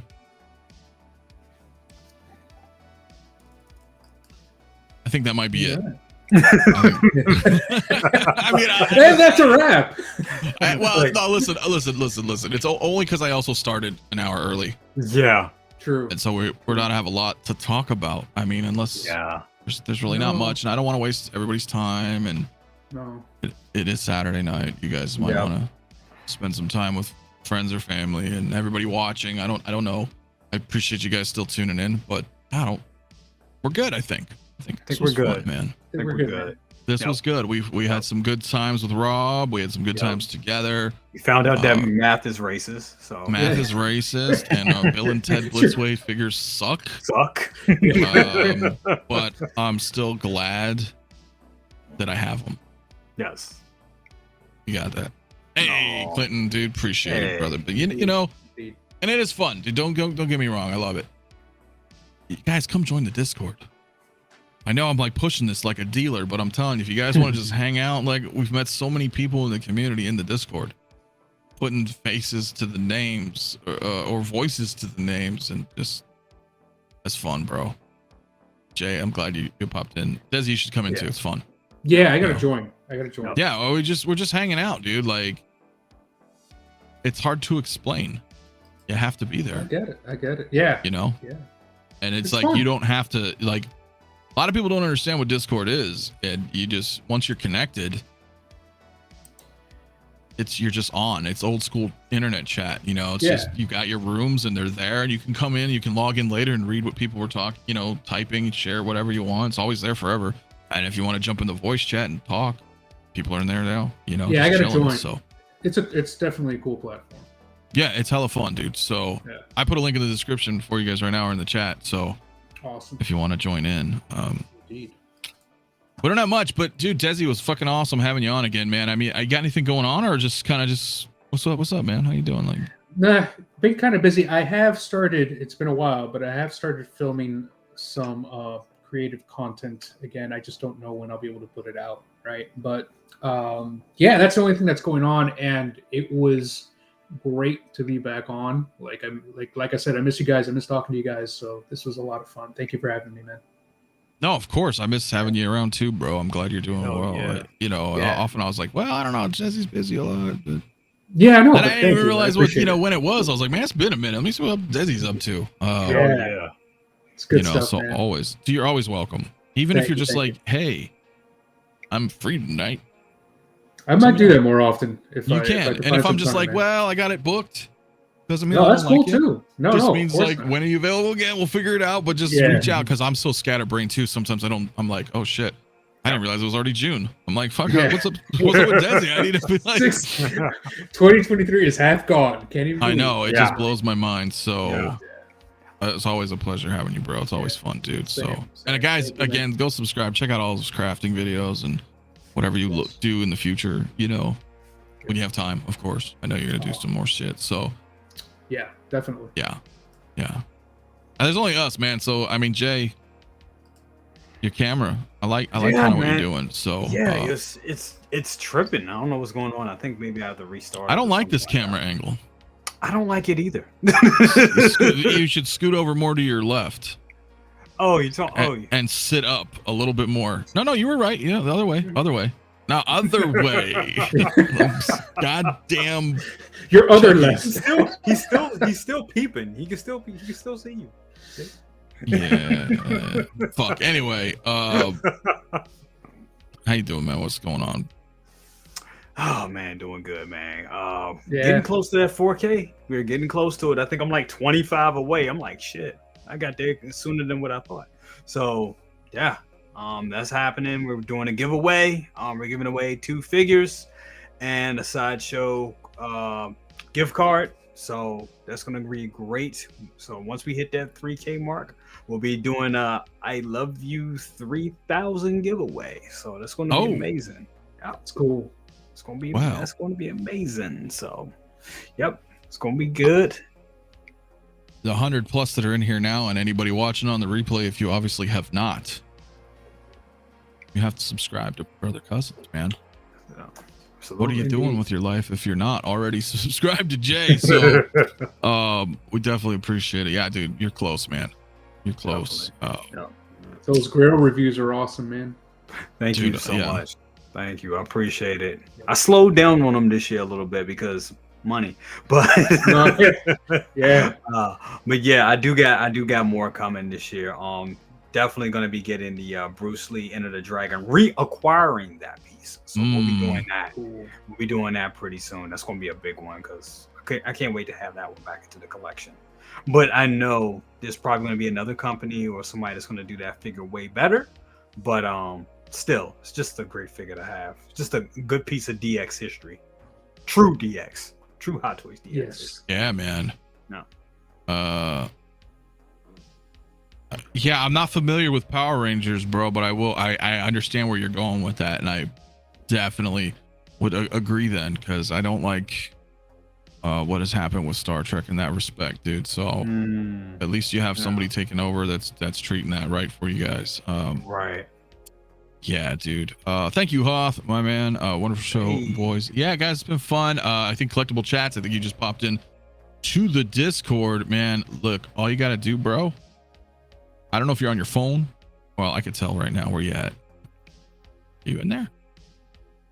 On your phone. So slide over, bro, and you can see the channels. Like, you can see the text channels, and then you can see this one that says voice chat. You could just go boop, boop. Look at all those people in there. They're talking right now. You can mute your mic, unmute your mic, mute your cam, unmute your cam, whatever. They're all just hanging out. So that's how you guys get into the voice chat. So that's about it, guys. It's been a good night, man. I don't know what I may be on Rob's later. I don't know. We'll find out. Tuesday, we've got our Tuesday show. That's gonna be fun. So you guys tune in on that 6 p.m. Nice. Pacific. Right? Yeah. So that's gonna be fun too. And I don't know, guys. Hit that like button on your way out. Make sure to subscribe to everybody here, myself included, if you are new to the channel and you're enjoying the content. And I think we're good, guys. I think that's a wrap. Peace. Laters.